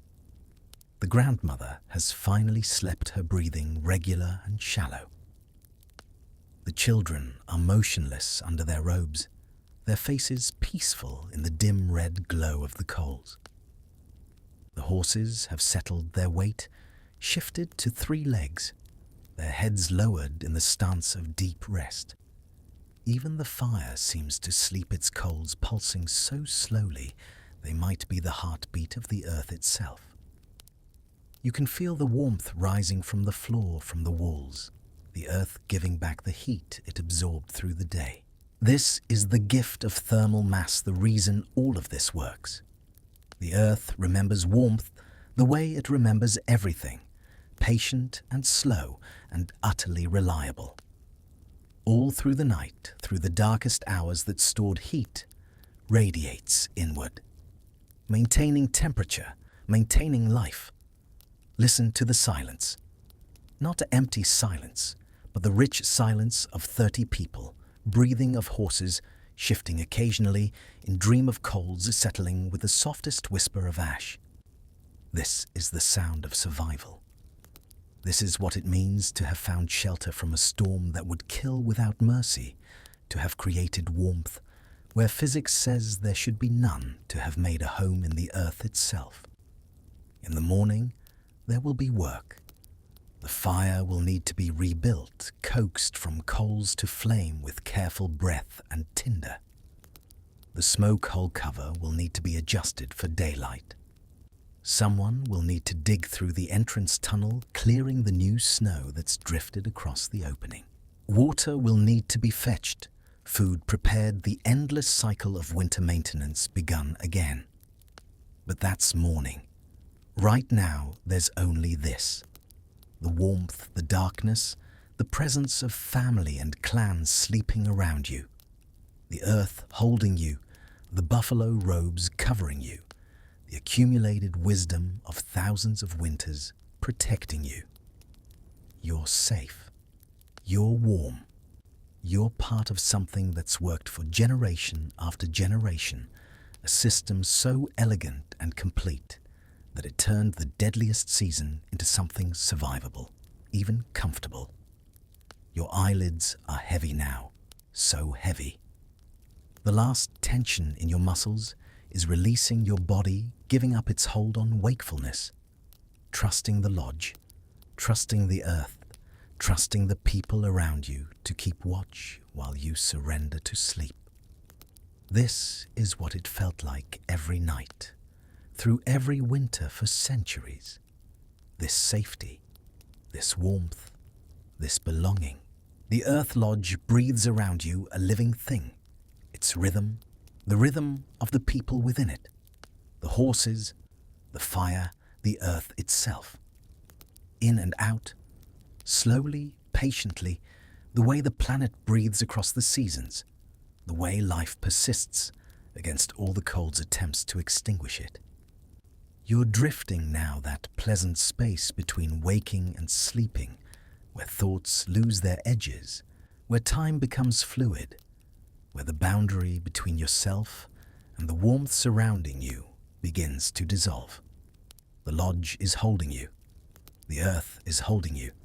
The accumulated love and labor of generations is holding you. You're safe. You're warm. your home. Sleep comes like snow, falling soft and inevitable, covering everything with gentle weight. Your last conscious thought might be gratitude, simple and profound. Gratitude for warmth, for shelter, for the human ingenuity that created this refuge from winter. Gratitude for the women who knew which trees to choose, how thick to make the grass layer, where to dig the cache pits. Gratitude for the men who felled cottonwoods and carried them to the village, who hunted buffalo and brought home robes and meat. Gratitude for the children who gathered fuel and helped with water and learned the old ways.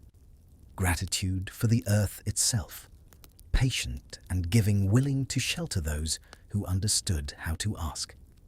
And then there's no thought at all, only the deep restorative sleep that comes when body and mind know they're safe, when cold is held at bay, when tomorrow is a problem for tomorrow, and tonight is only warmth and darkness, and the gentle sound of other people breathing.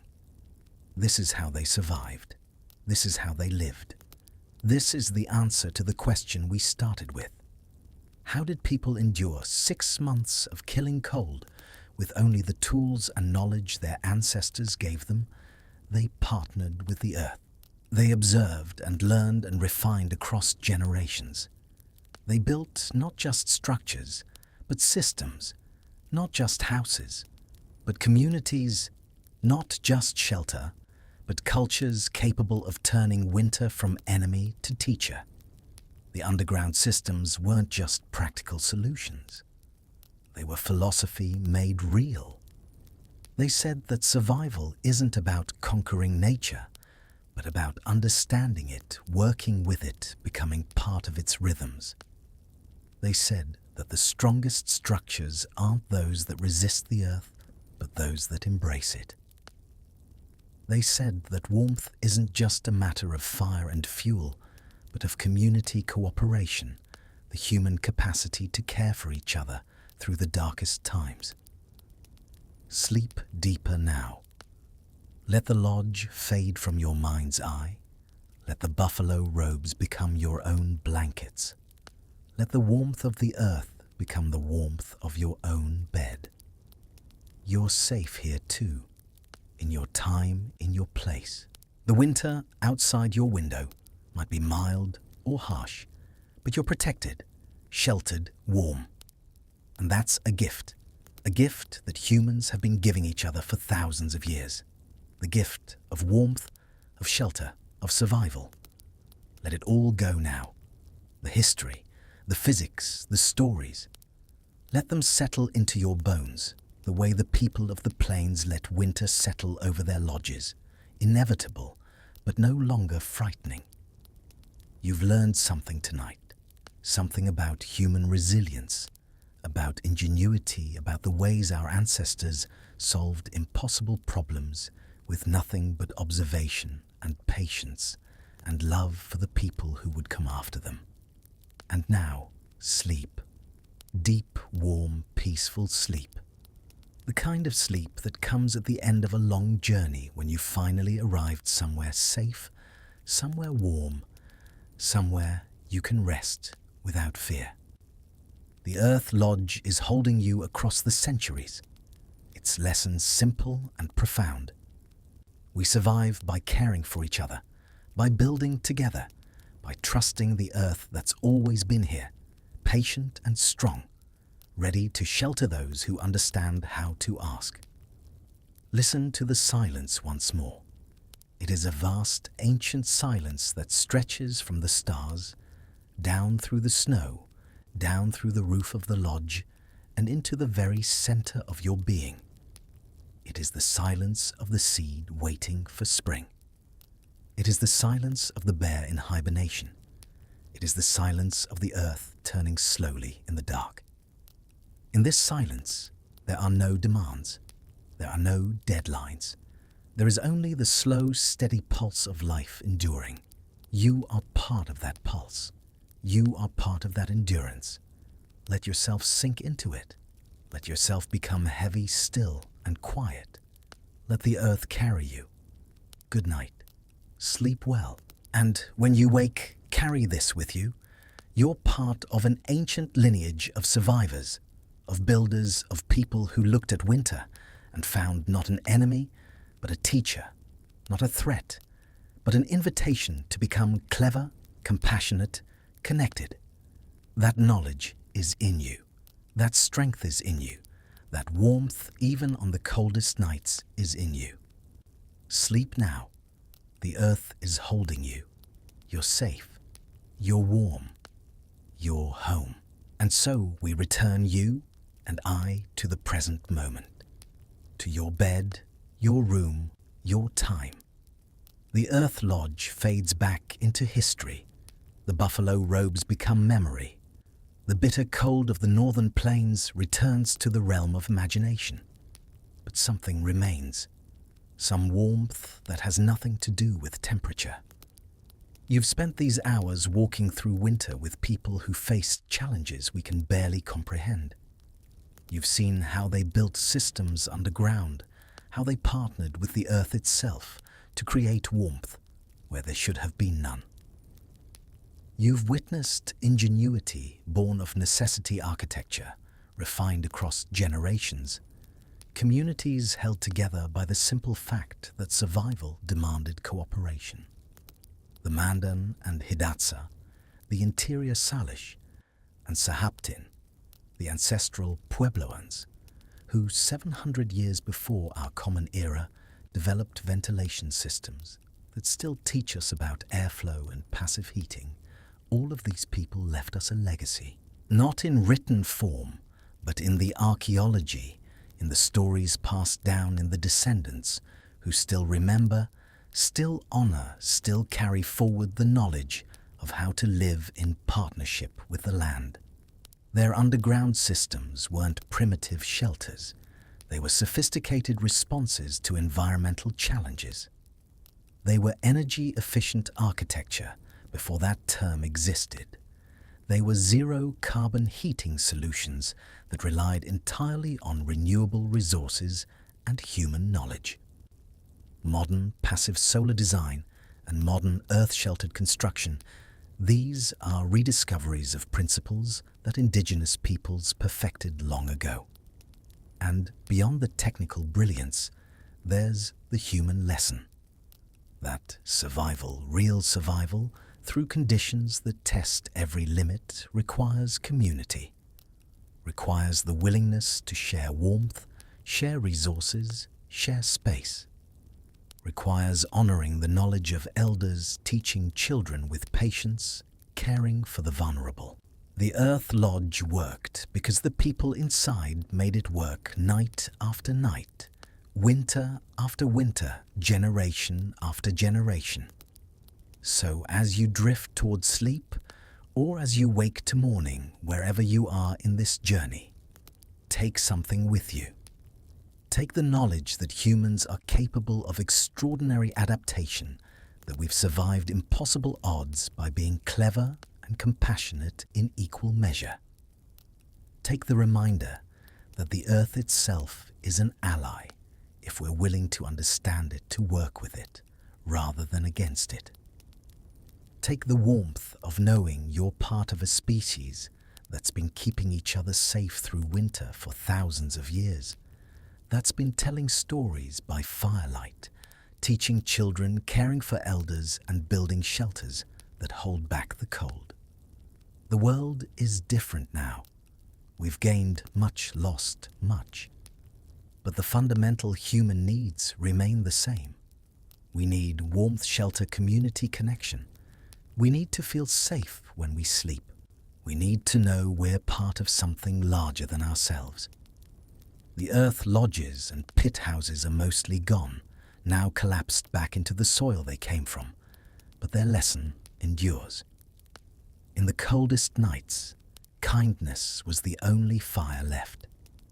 In the darkest hours, community was the light. In the harshest winter, the earth itself became home.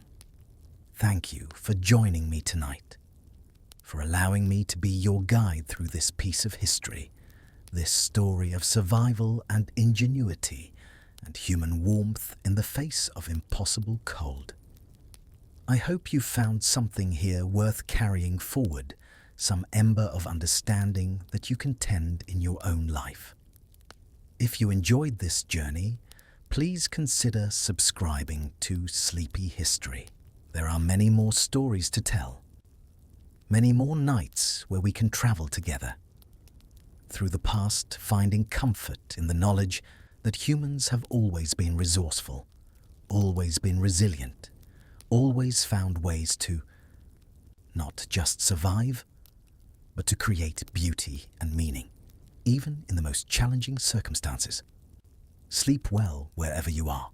Sleep warm. Sleep safe. Sleep deep. And remember, when winter comes, as it always does, in one form or another, you have within you the same strength, the same ingenuity, the same capacity for partnership and community that carried your ancestors through 10,000 winters before this one. The earth is patient. The earth is kind to those who understand it. And you're part of that ancient understanding, that unbroken chain of humans who looked at winter and said, "We can do this. Together, we can survive this." Good night, and thank you for spending this time with me. Until our next journey, may you be warm, may you be safe, and may you always find shelter from whatever storms you face. Sleep well. The earth is holding you.